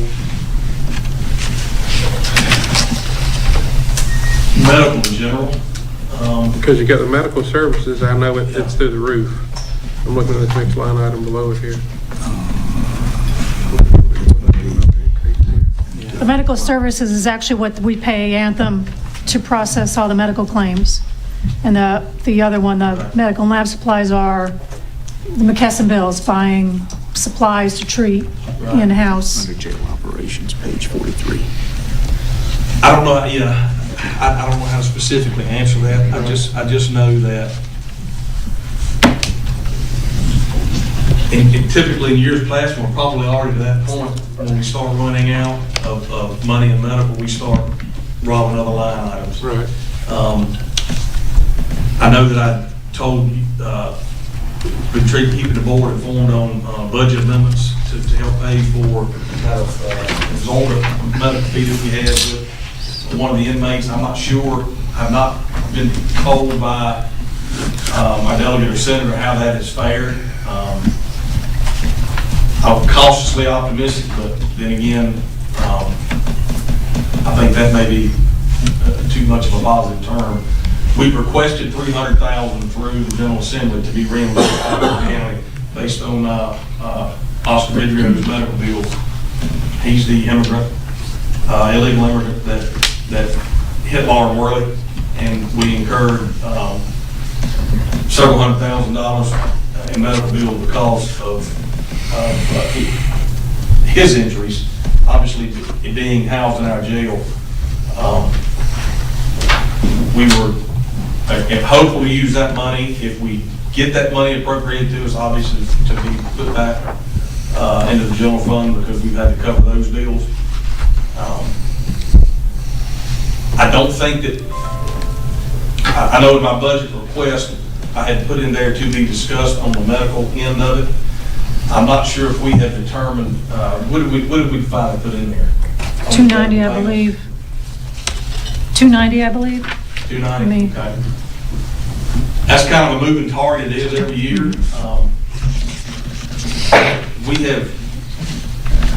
have began to enroll willing inmates into the Affordable Care Act program.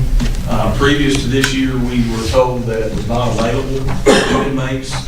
It was much like Medicaid. If they had Medicaid on the outside, when they come to jail, the minute they're booked in, they lose it, unless they're 65 or pregnant, which we only have one inmate right now that's over 65. We have no pregnant inmates, to my knowledge. So, we discussed, we don't know what the impact of this is going to be, but all of the inmates have volunteered except for 2 to be enrolled in the Affordable Care Act. I think it's going to have a significant impact because it's like a major medical plan. It is going to cover major medical bills that we were not getting to cover before. And basically, we were misinformed for many years, and I think that they did not want the secret out that the ACA was available to inmates, that it is not like Medicaid. But over 300 jails have signed up for the program in North Carolina, Alabama, Tennessee, South Carolina, Georgia, and we were the first in Virginia, and now several other jails in Virginia are signing on to that. So we actually have a portal in the jail. When the inmates are booked in, there's a laptop just for the ACA application filing, and once the inmate is accepted in the ACA program, it is retroactive to the date that they signed up, so that would be the booking date. So I am anticipating that that's going to help a considerable amount. That's why I think we left it level. But I don't have a magic ball. I can tell you that we're not going to have, Oscar Vidro's situation would not be covered under the ACA because he's not eligible for ACA because he's not a U.S. citizen. So we would eat that regardless, even if he had ACA.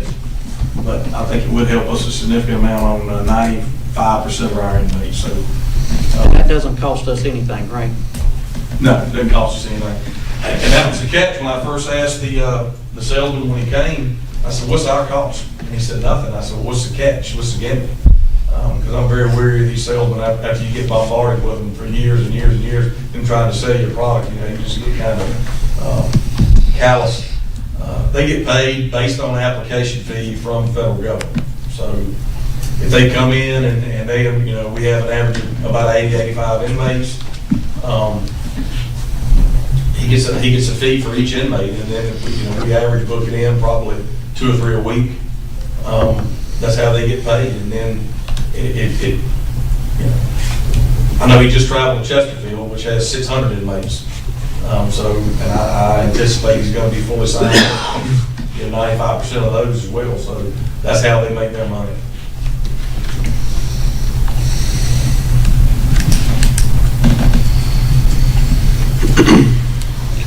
I'm going to jump all the way over to page 129.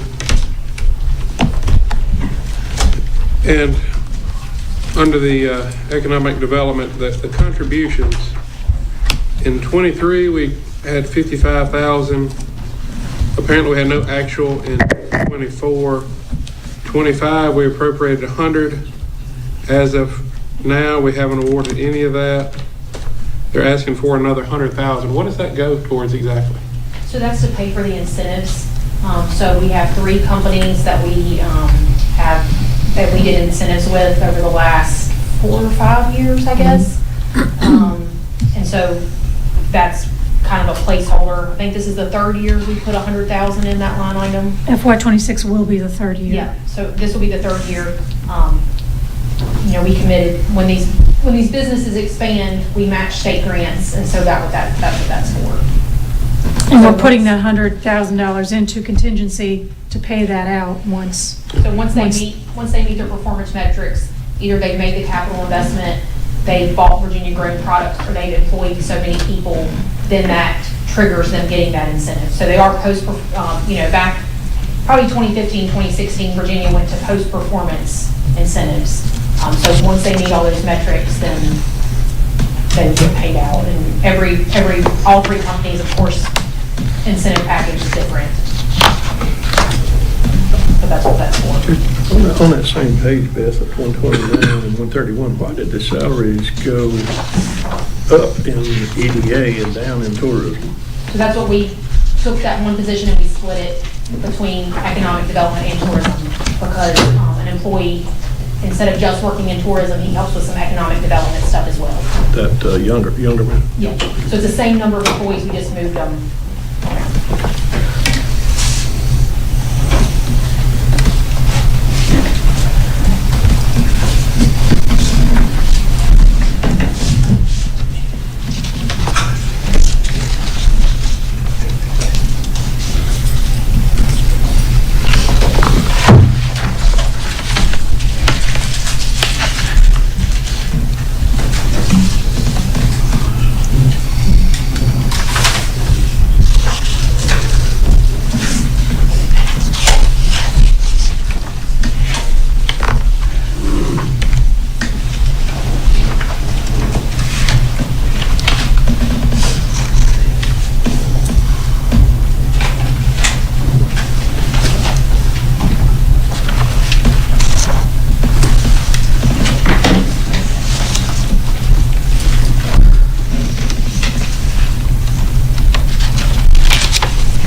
quick, still on page 129 and 132.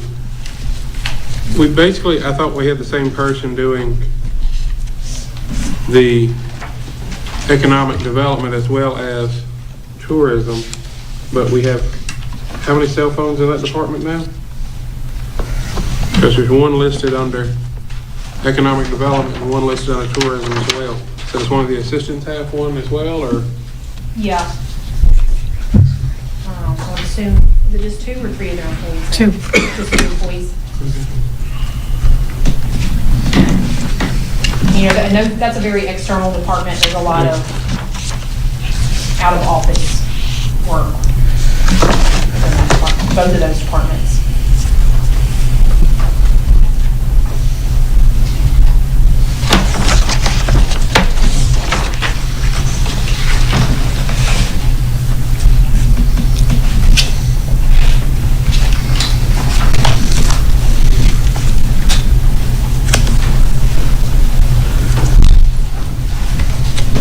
And it looks like the transit occupancy tax is pretty much covering almost all of the tourism Yeah, so request.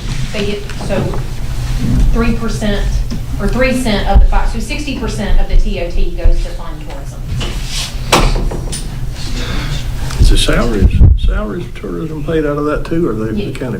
Yes, Salary? yeah. I mean, it's still, just so everybody knows though, the TOT is a county tax.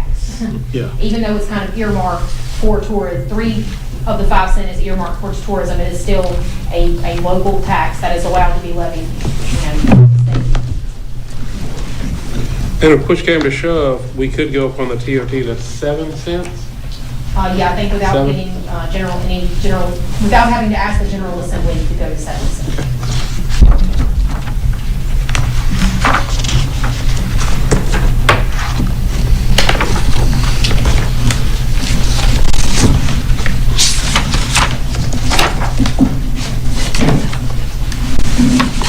So tourism is based out of what building? So they have offices in the visitor center, there's some offices in the back. Okay. And then the economic development office is in the county administration office. Okay. So that explains the heating oil for $1,600 just for that? Yeah, it's, what's the main street right through town? Oh, Lemon Shore, okay. That's what I was looking at the other night, trying to figure out. I said, why we're paying that bill if it's all done here, but, okay.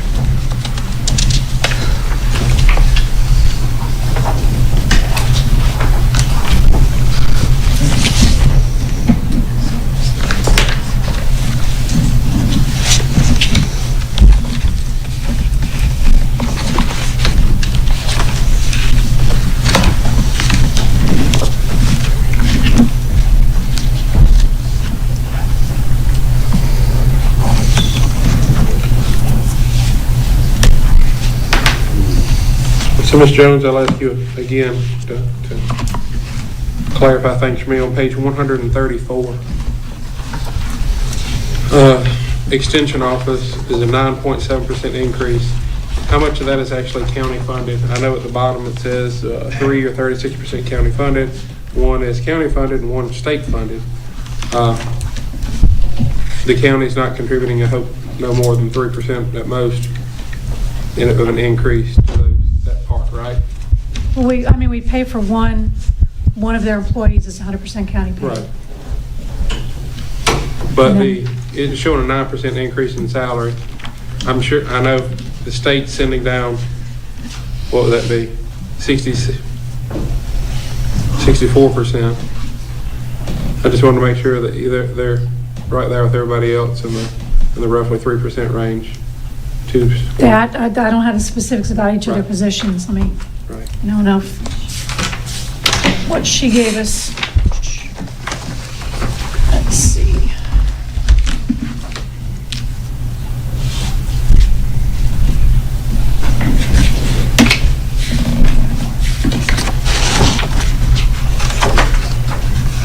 Yeah, I don't have the individual salaries and what their individual increases are.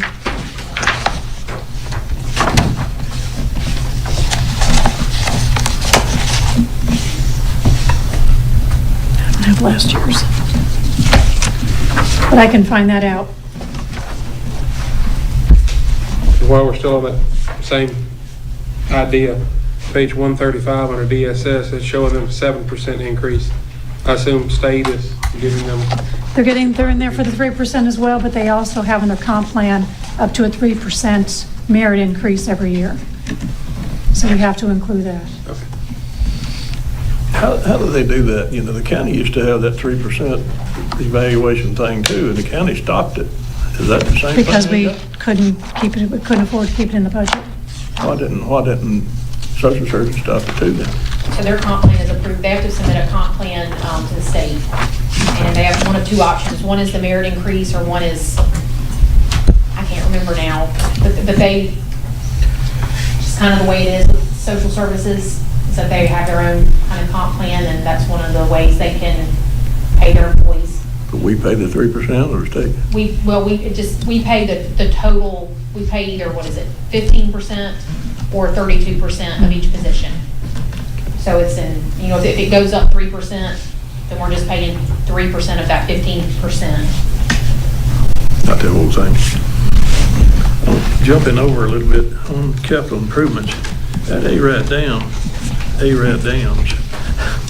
say that right, looks like this year 2026, it looks like a projected thing. Why so much money between 2026 and 2030, $1,188? Yeah, so a lot of kind of catch-up work is being done at the dams. Some of the dams weren't operational. Y'all approved a couple of grant applications, which we got the grant funding for. So this is just projected cost. I actually spoke to DCR earlier today. They let us know about some hopefully additional grants. But, and we can get more details about the future years. Yeah, I'd even like knowing 2026 what the 89,000 is for. Okay. I thought we had them back in pretty good shape. And they were on page 161 is the detail from Mr. Vernon on all those costs.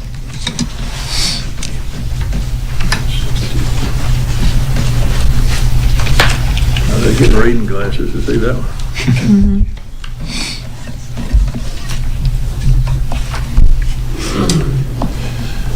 Since Mr. Kendrick got us over here on capital improvement projects, I guess dealing still some with I guess it still relates to those dams. The tractor for $41,500. What's that planned on? Is that? It's the elevation of what they have to mow over at the dams. Apparently, what we've been doing is pretty dangerous, the equipment we've been using. Is that something that we could get bids to hire out instead of investing in our own equipment? I didn't see but one bid on that. That was on the equipment too. No, I'm talking about just the maintenance. Yeah, and what's included are just quotes. If it's approved, then of course we would get additional bids.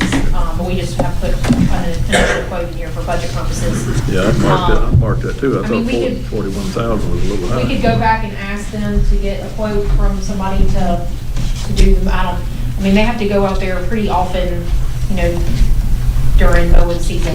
It says 3 times a year, but, most times the bush hog and stuff, we do twice a year, but anyway. But that one quote I read into all that mess on over in here, descriptions and everything, and it was a quote from the mower shop down in Collinsville. Just one quote. In the front, it's a 60-inch front mower. I guess the mower on the front helps keep it from tilting up so bad, but they've been mowing it with what they got. And I noticed right below that too was another zero-turn mower. Yeah, and that was for the recreation department. They requested that last year based on just life expectancy of the current mower. I read all of that descriptions and the reasons for it too. It's $15,000 and you can buy Tractor Supply, one of those bad boys with a 60-inch deck, which is what I've got, for around $6,000 or $7,000. And they're pretty tough.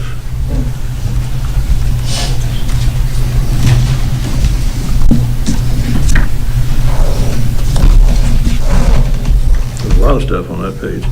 The transfer station with the loader, I know we agreed last year to lease that thing. Did they ever sell that old one? I know he was going through and making a list of stuff to surplus. I'll have to check with Mr. McGinnis on the status of that. He was looking at all of our vehicles and equipment and stuff, so I'll get with him on that.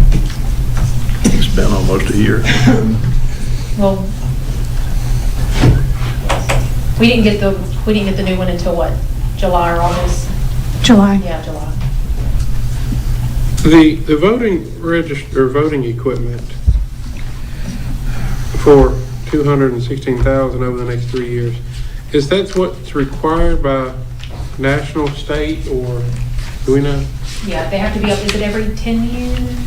I don't know how often. It seems like every time I go vote, there's a different way to do it. Bubble sheets, touch screens, every time. By the time you learn that you're Yeah. machine, but I saw a description over in here somewhere. I miss the old pull the lever and flip it. I did too, for the church. So basically, we have to have that. And what we did for that, like, that's an example of where we split the cost over 3 years, and that's what, once we're able to get a, like Mr. Wickham explained during the audit presentation, once we're able to have an actual adopted capital plan, then some of these big expenses you see will be budgeted over 5 years. So she needs the machine in 28, so that's why we said, well, instead of putting all that expense into 1 year's budget in 28, split it into 3. So that's what we did. But once again, that's up to the board. If y'all would rather just put all that expense into 28, that's fine. But once a county government adopts an actual capital plan, a lot of those larger expenses are split over a few years.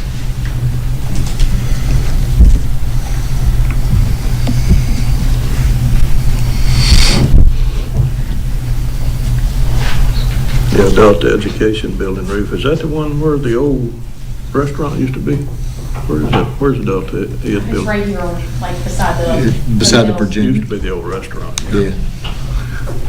In the old sheriff's office. Yeah, it was, right across the room from the jail. The road from the jail. Is that a must-have? Like, I think it's been leaking. It's leaking. Is it I leaking? think it's been leaking. For a long time. Maybe since I got here. I think we might have had it on here last year or something, and then, or maybe it didn't make the list. I think it maybe got mentioned once the budget was already presented last year, but I know it's been leaking for at least 6 or months. That building's been not in great shape for a long time. And it's one of those old roofs that's been like covered over, and it's got the rock and the rubber and all, so. It's been tarred like Gotta take it off 18 and different replace times. it. Old flat roof. Because nobody wants to fix it right. Transfer station scales, are they really And that quote come way down. I think the quote we had for that before was what, About 130, I think. Yeah, and so Mr. McGinnis went back out and got additional quotes, and we found that the 130 that we thought could be done for that number there, around 45,000. But yeah, I think when they got inspected this last time, Last year, they had to have, they were able to fix it with just some running the cable, new conduit from the building to the scale. But when they do go out, it costs a lot to have somebody come in. There'll be a point where they won't be able to fix them anymore, and that's coming soon.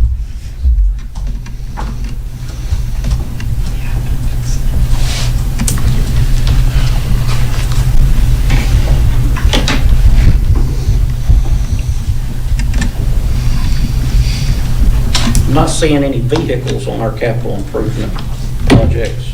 Or how are we allocating for vehicles in the future?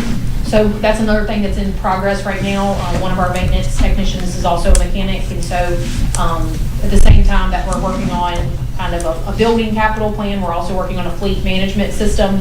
But it's in the very early stages. We haven't had any requests, knock on wood, for this coming year. So we're not buying any police cars or anything? That's an Yeah, enterprise. we're on a rotation with Enterprise. That's separate, that's in the lease, right? That's in our motor vehicle line item. I think it might be changed from last year. Hang on a minute, Do we plan on buying any other vehicles We haven't had any requests for it. outside of that? There's the ambulance and the capital improvement. Yeah, or sorry, yeah, there's ambulance, but no, just regular vehicles. Speaking of the ambulance, we've got, what, 3 for Station 8? It's just one. We have two, and one that's not running in over a year. Okay. So the one you see on the far end hasn't ran, we can't get parts for it anymore, the motherboards and all that are fried in it. It hasn't ran probably a year and a half. In fact, we're getting ready to strip it and put it, yeah, that's the oldest one. Which one? It's a 2007 with a 1999 box on it that cannot be remounted. Every other one we've got has got over 100,000 miles on it now, including the new one. And I had meetings this week with 3 different salesmen to try to get the price down under 4. And that was requested last year and not funded, so it's back in there this year. And it's going to cost us $100,000 more. Which one's bad, Scotty? That Chevrolet, the orange one, or the? All of them Fords. Huh? All of them Oh, Fords. I saw one Chevrolet one sitting there, the orange. I think we borrowed. Some of, okay. We actually had one towed off the lot today. Okay. It sat out there and the fuel had moisture in it, froze and busted one of the fuel pumps. But we think that's what's wrong with it. We hope it's that simple. So we'll find that out tomorrow, hopefully, how much it's going to have to cost to have it fixed. So you have one operational? Yeah, we borrowed one of ours. That's what that odd color one I saw. Right at the moment, yes, of our own.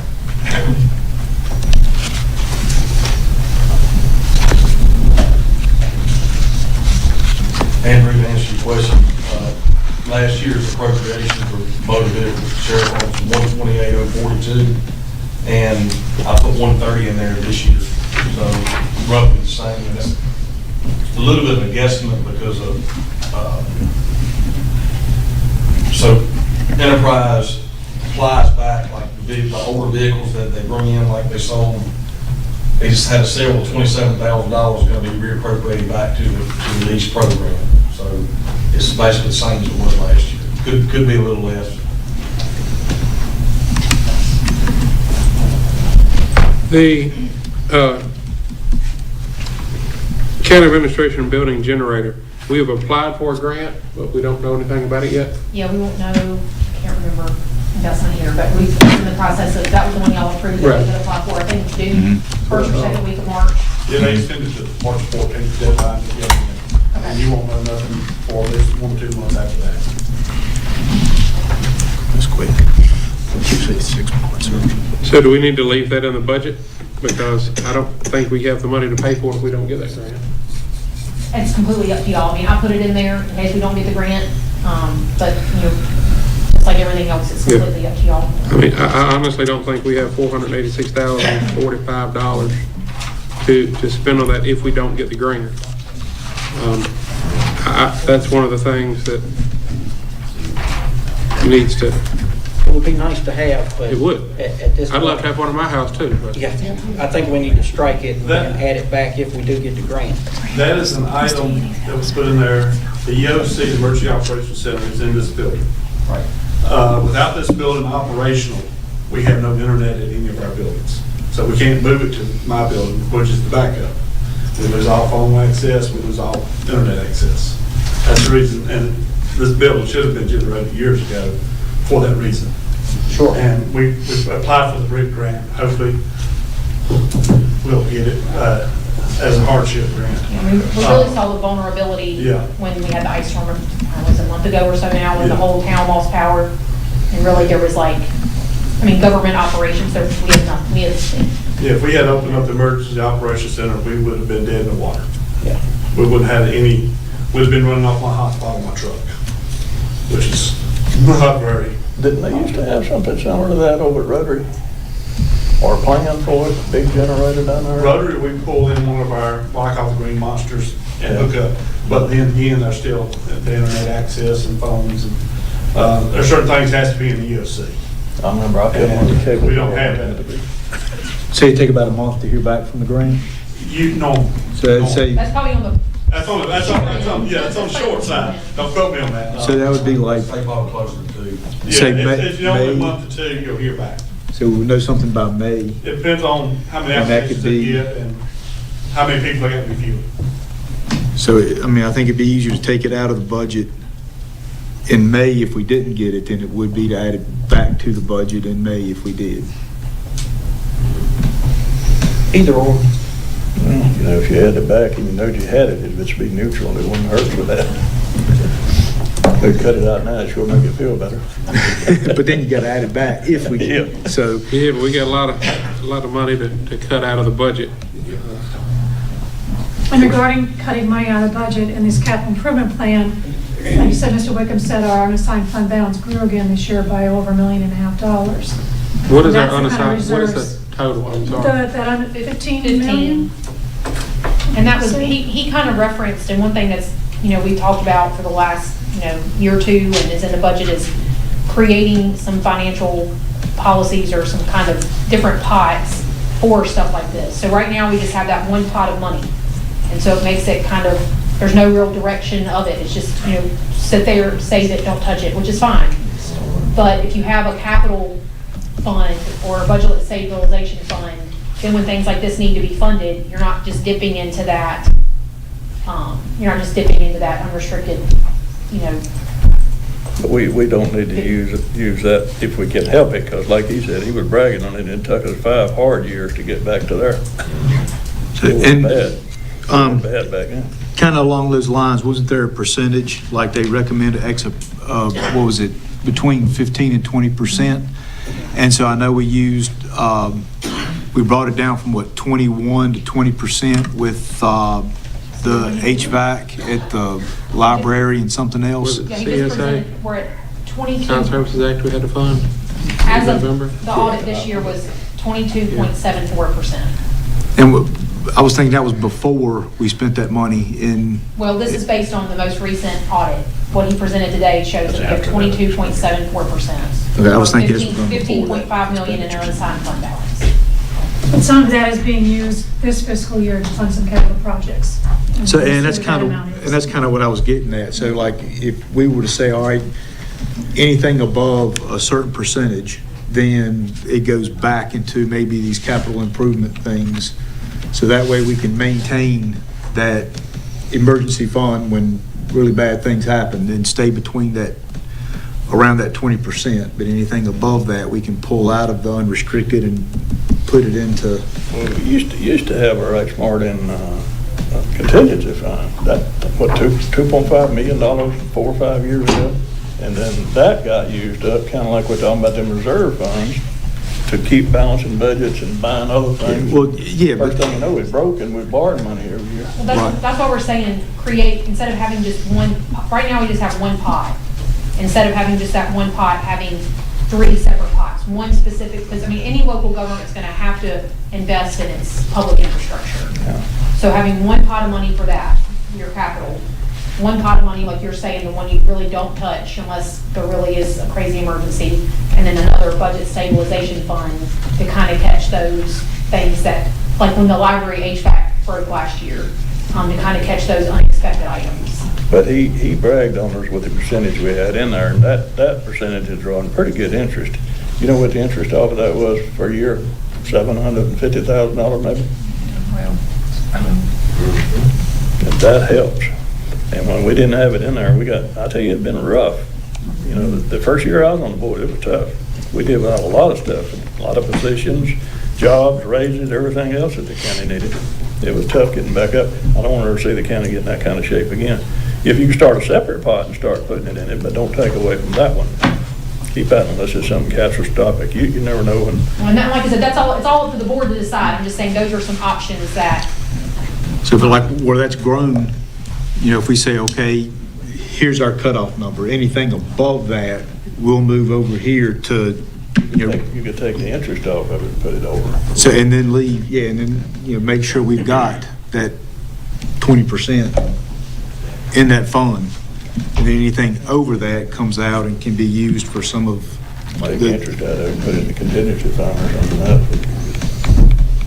So, but I think we just need to make that magic number. And so that way we know what we can move out of there and what we're not going to touch. But you don't ever know when something bad's gonna happen and you can't get the money anywhere else. Right. Then we gotta borrow it and in debt worse than what we already are.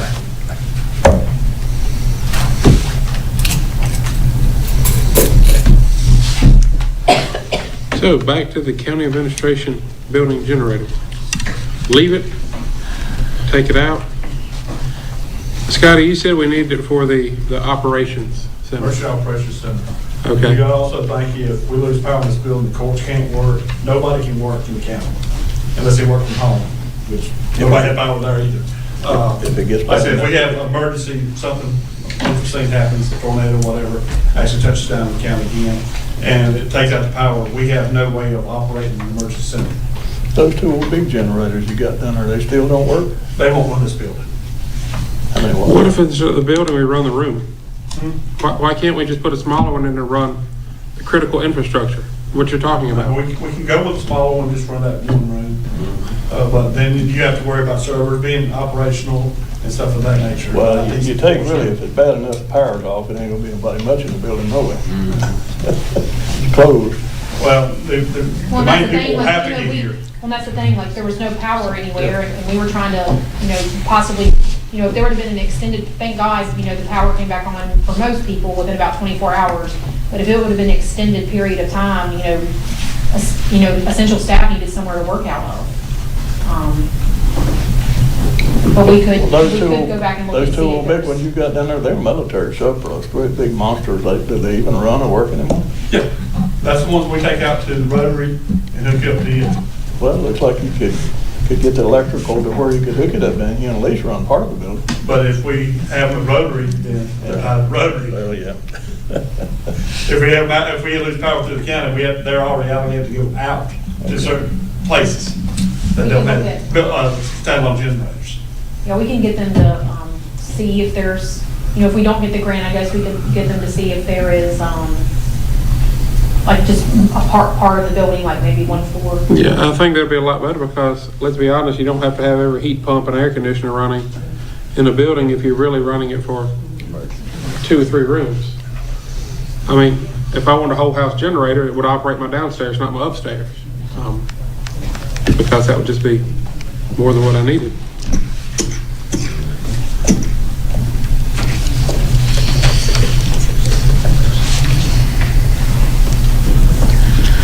I think we should leave it in for now, and depending on, and we should hear something before we need to finalize the budget. And I mean, that's something that could be cut later, or pending on the result on the grant. My only concern is that nice lady sitting over there across from me is wanting the tax rate set pretty soon. And this, so the generator, what's on the revenue side is the amount of the grant and the $80,000 from the health department. So the net cost of the county right here is only $30-some thousand.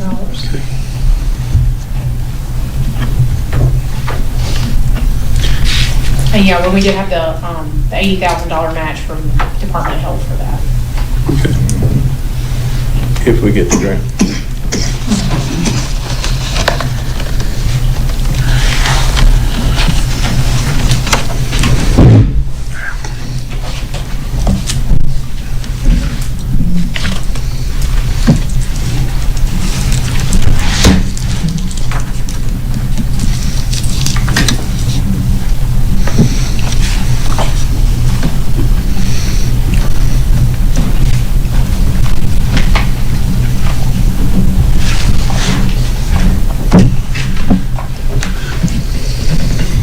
Okay, I haven't had a chance to go over and walk it myself. The community center / college vinyl flooring, $85,500 each for the next 2 years.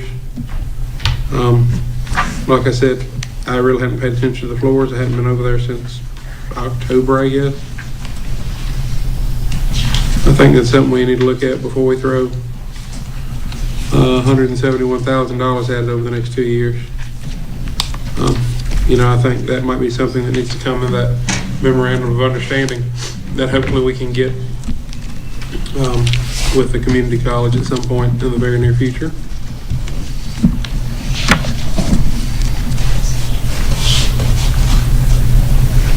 I also haven't been to the courthouse. Is that the upstairs courthouse? No. That needs the carpet? Is that the one up the hill? Yeah. Up there? Mhm. In the actual courtroom?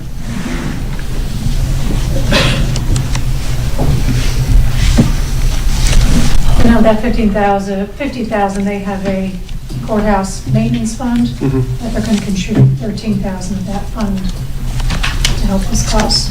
Okay. So it'd really be on 37,000?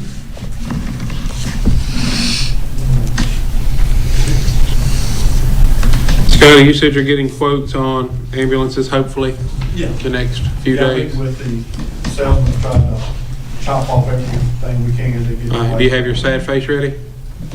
Okay. Begging. Okay. Yes, I'm trying to get it, this vehicle will be close to 4, everybody I've talked to. We may get into the 380, but, and last rescue squad just ordered one that cost them $465,000. I just got a text, the last ambulance that Martinsville bought 2 years ago was $350,000. That was 2 years ago. In the grant, yeah. We're not sure yet. With the health department shortage of 33 million, EMS is taking a big hit. Because some of that was embezzled from EMS, so they're restructuring everything. We're not even sure yet.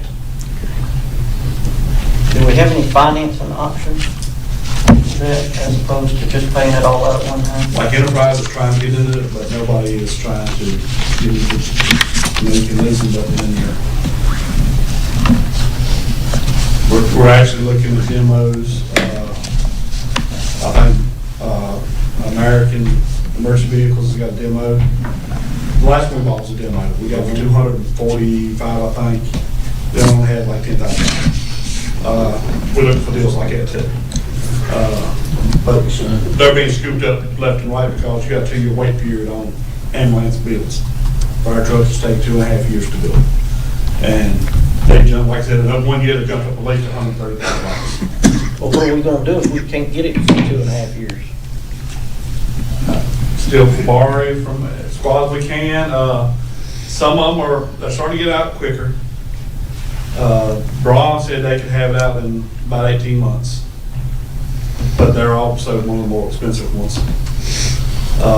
Osage, one of the ones that's coming down, like the last one we bought was an Osage. They quoted like $401,000, but there's some stuff we can knock out of it.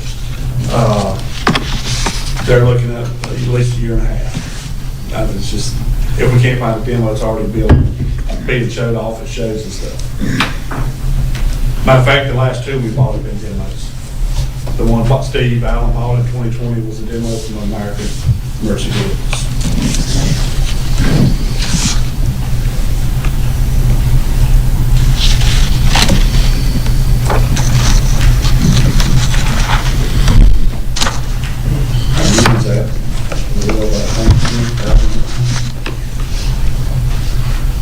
And can we have the rec department bring us a little better, like Mr. Kendrick said, you could buy a whole lot of lawnmower for a whole lot less than 15,000. Some other quotes for lawnmowers.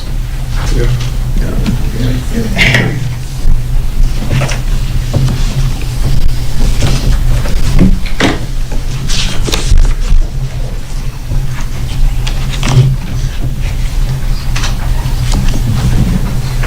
I'd like to look at an alternative to buying that $41,000 lawnmower. If we can get some quotes for outside vendors to just do the cleanup. I think we're only doing it, quarterly? He said 3 times per summer, but I think he could do it twice a year. Yeah. Maybe a better route for us to do that instead of having our people do it. If you do that, then you're not paying county labor and insurance and retirement and all that too. I'd rather our maintenance people stick to maintenance. We got plenty that needs to be done.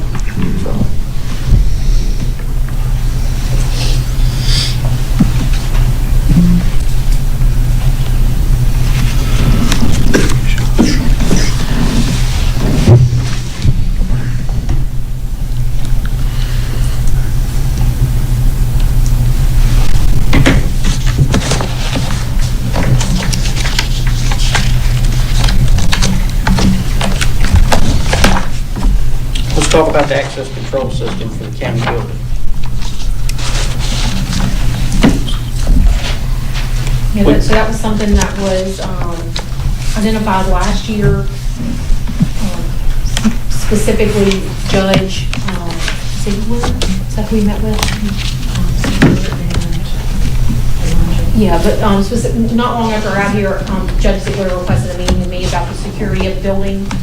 Having, maybe one main point of entrance, different things. We applied for a grant for this last year.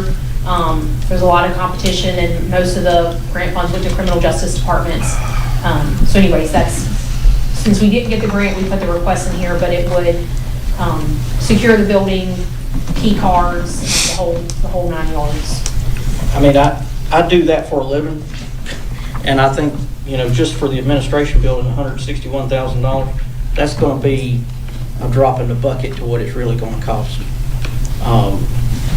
I just don't see the equipment that they've got quoted and everything that goes along with it. I know we're skipping a lot on labor because, we're going to rely on our maintenance people to run the wire. I don't know that that's such a good idea, just because, this is kind of like critical infrastructure type things. I'd rather us not be responsible for it, but, and that quote is, I guess, I didn't look at the date. I'm assuming that's the same quote we initially got. Yeah, so that was done in November. I think it said it may be on the low side of the estimate too. I think that's going to be really low. And a lot of the stuff, I didn't see need for facial recognition cameras and two security guards and all kind of monitoring. And that's the screens. thing too, when you start getting into facial recognition cameras, that uses tons of bandwidth. And I don't know that we've got the infrastructure to handle it. I mean, I work at a federal facility and we don't have the infrastructure to handle it. So facial recognition, I think that's probably something we just need to mark off the list. I think when we was first talking about it, we was just talking about maybe controlling the main entrance to the building and maybe less entrances and some of that, not all this technical stuff. And I mean, if we're gonna do that, I mean, are we gonna put a deputy or a security guard at the front door for everybody that comes in the door? I think it said they wanted two officers in the administration building, and then you got security at the dog pound and tourism building and everywhere. And then we'll have to maintain it. Maintaining it is not going to be cheap either. There's continuing costs on that. I mean, my office is literally across the street from the company that I use, and it costs me $1,000 every time I have to have them come out there to look at something. So that can run into a lot of money really quick. I mean, I have a $50,000 budget just for maintenance on my system, and I don't want us to get into a situation where we're going to have to be paying a lot more continuing costs down the road. We can go back and see kind of like, maybe like kind of, for lack of a better term, like tier 1 or just kind of like the most basic. Yeah. This is something like you'd have in Washington DC here. And I mean, that's the thing too. I mean, to me, it seems kind of fruitless to put the access control systems on the other buildings. I mean, transfer station, they don't need anything. They're behind a locked gate. Well, I can go back and look at it, but that was mainly just key card entries, because people do just walk up and open that door, even though they're not supposed to. Well, yeah, I understand that, but they can lock the door just the same, or they could just walk around and walk right in the other way. So, to me, it just seems kind of fruitless. I agree with Mr. Kendrick, and I guess, like you said, as far as, let's start with the main site, and then over the next year, 2, 3, 4, however many, look about doing some. We might put it in here, and then every one of the employees absolutely hate it with a passion. And you're going to have the people walking into the DMV that are going to have to go through stuff, and I don't want to. I've already switched off the capital improvement list. It was a lot of money. Yeah. If you're still there, it was a whole lot. I think we should look about doing it in different tiers, spreading it out, seeing exactly what we need. I mean, it's kind of like a school. I mean, you got a main entrance that you go in, and all the other doors are locked in the story. Yeah. So I don't know if you really need a key access to multiple doors or just, one main door. employees might have to walk just a little bit farther, something like that, but if it saves 150 grand, it's worth a couple extra steps. Yeah, we've got it as 273,000 total for everything. Yeah, that's a lot. And is that something, And they said that was a low side estimate too Yeah, in a lot. the papers, yeah. and is that something we can, kind of like what you were saying, draw out over the next 5 years and have that plan? So priority 1 will get upcoming year, then priority 2 facilities will get, and then do this over a 5-year, make a 5-year plan or even longer. Did you read all the stuff they had in that quote? I mean, I just don't know that we need to apply to all of our buildings. Yeah. I mean, the Yeah. EMS building, apply, I mean, they can lock the door. The tourism building, well, if anybody that's gonna be going in and out of the visitor center, you know, we're not gonna have the door locked all day while it's open. So you're gonna technically override your system the entire day. And it's just more or less for nighttime. I just don't see where it's worth it at the end of the day.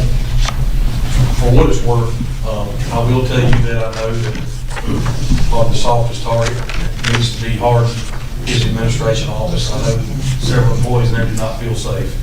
And it's too easy just to walk in and go straight back to the offices where folks are working. And that's how a catastrophe, that's how these horrible things you hear about happen. Sure. So we need to start, kind of like what you're saying. We need to plan it. Yeah, and harden that target, for sure. Because I do know, like I said, there's employees in there that just don't feel safe working. And something that's gonna slow them up till we can get there and. And it wouldn't take much to do that. You can put, they pretty good doors. It took a mule to knock them down. You can put electronic locks on them, push button entrance, and maybe a camera there to see who was outside the door. It is too easy for just anybody to get to the employees and the administration. Now it is, yeah. We gotta fix that. I think you can fix it for a whole lot less than all this mess. Yeah, I think we can. So if that's our primary, if that's like our primary, our number 1 priority, and then let's say that, like the tourism building might be our 5th priority, which will happen 5 years from now as we improve. Well, and I mean, that's the thing. Okay, say we put in access control system. Who's going, are we going to have to hire somebody now to sit at the front door? And monitor. I mean, Well, this thing here. same thing with the camera system. I mean, we buy a camera system. Okay, well, somebody's going to have to sit there and watch it.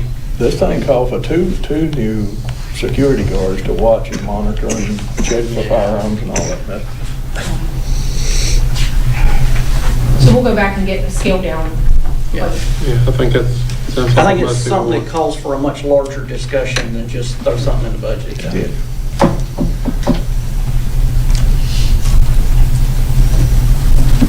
The one thing that's in the budget that I think we at the table and everybody else listening in the room and on YouTube, we have in there $110,000 for the Patrick County Education Association. If you listened to the meeting a couple months ago, that's what the Patrick County Education Association needed to be able to let students from Patrick County attend Patrick and Henry Community College at no cost to them for the next 3 years.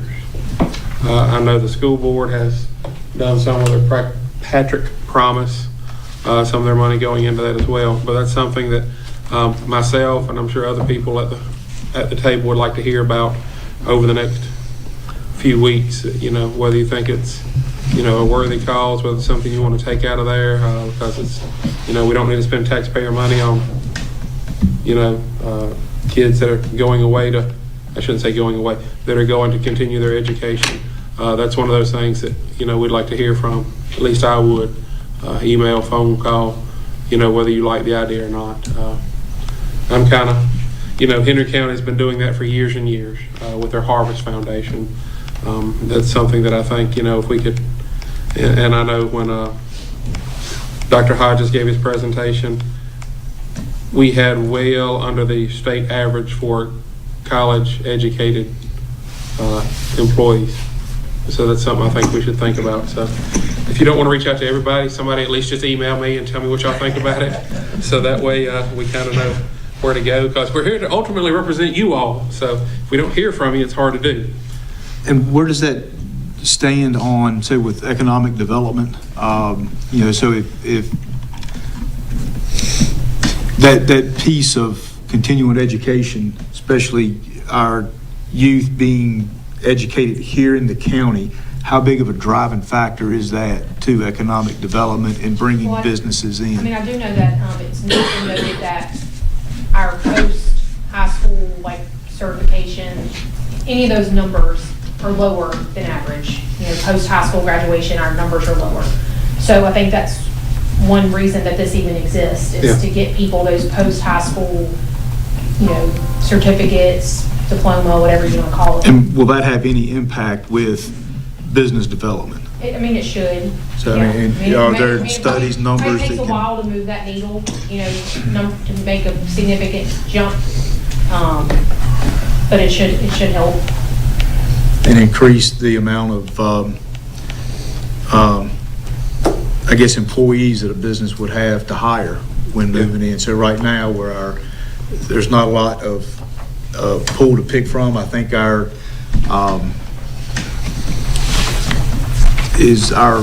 unemployment rate is like, what, 2-point-something%? Yeah, it hovers around 3, which is full employment. And then that translates to basically we've got less people that's unemployed than we've got job opportunities. So with a program like that, that would up that unemployment rate, which would show that we've got more of a workforce to be hired, which would be an incentive for companies to come into the county. And not just a workforce to hire. I mean, if they can go and complete some of these programs and come out ready to do HVAC and start their own small businesses and go from there. I think it's not something you're going to see make a huge impact overnight, but I think you would see a pretty big impact, in the long run. But like I said, send me emails, people that are listening, and tell me whether, it's a terrible idea, a good idea. Just like I said, we're here to represent you all.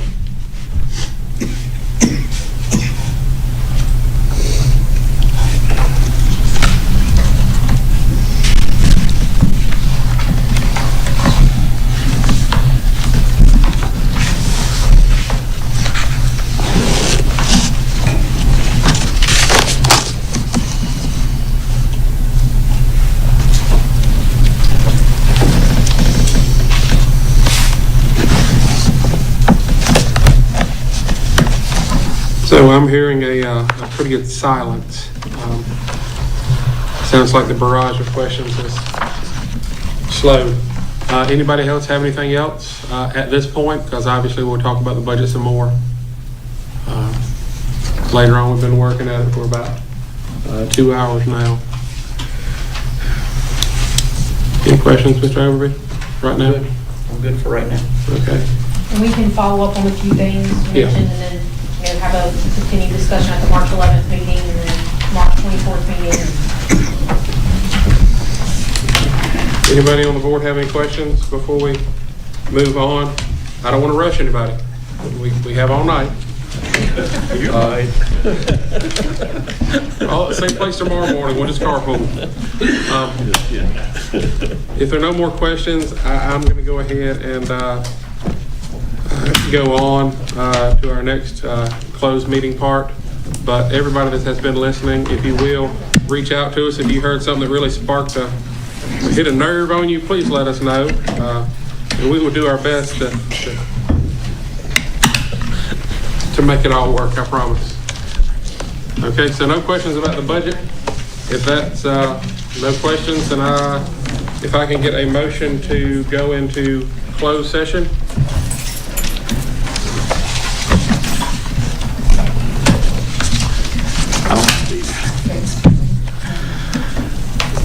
Anybody have it? You have it?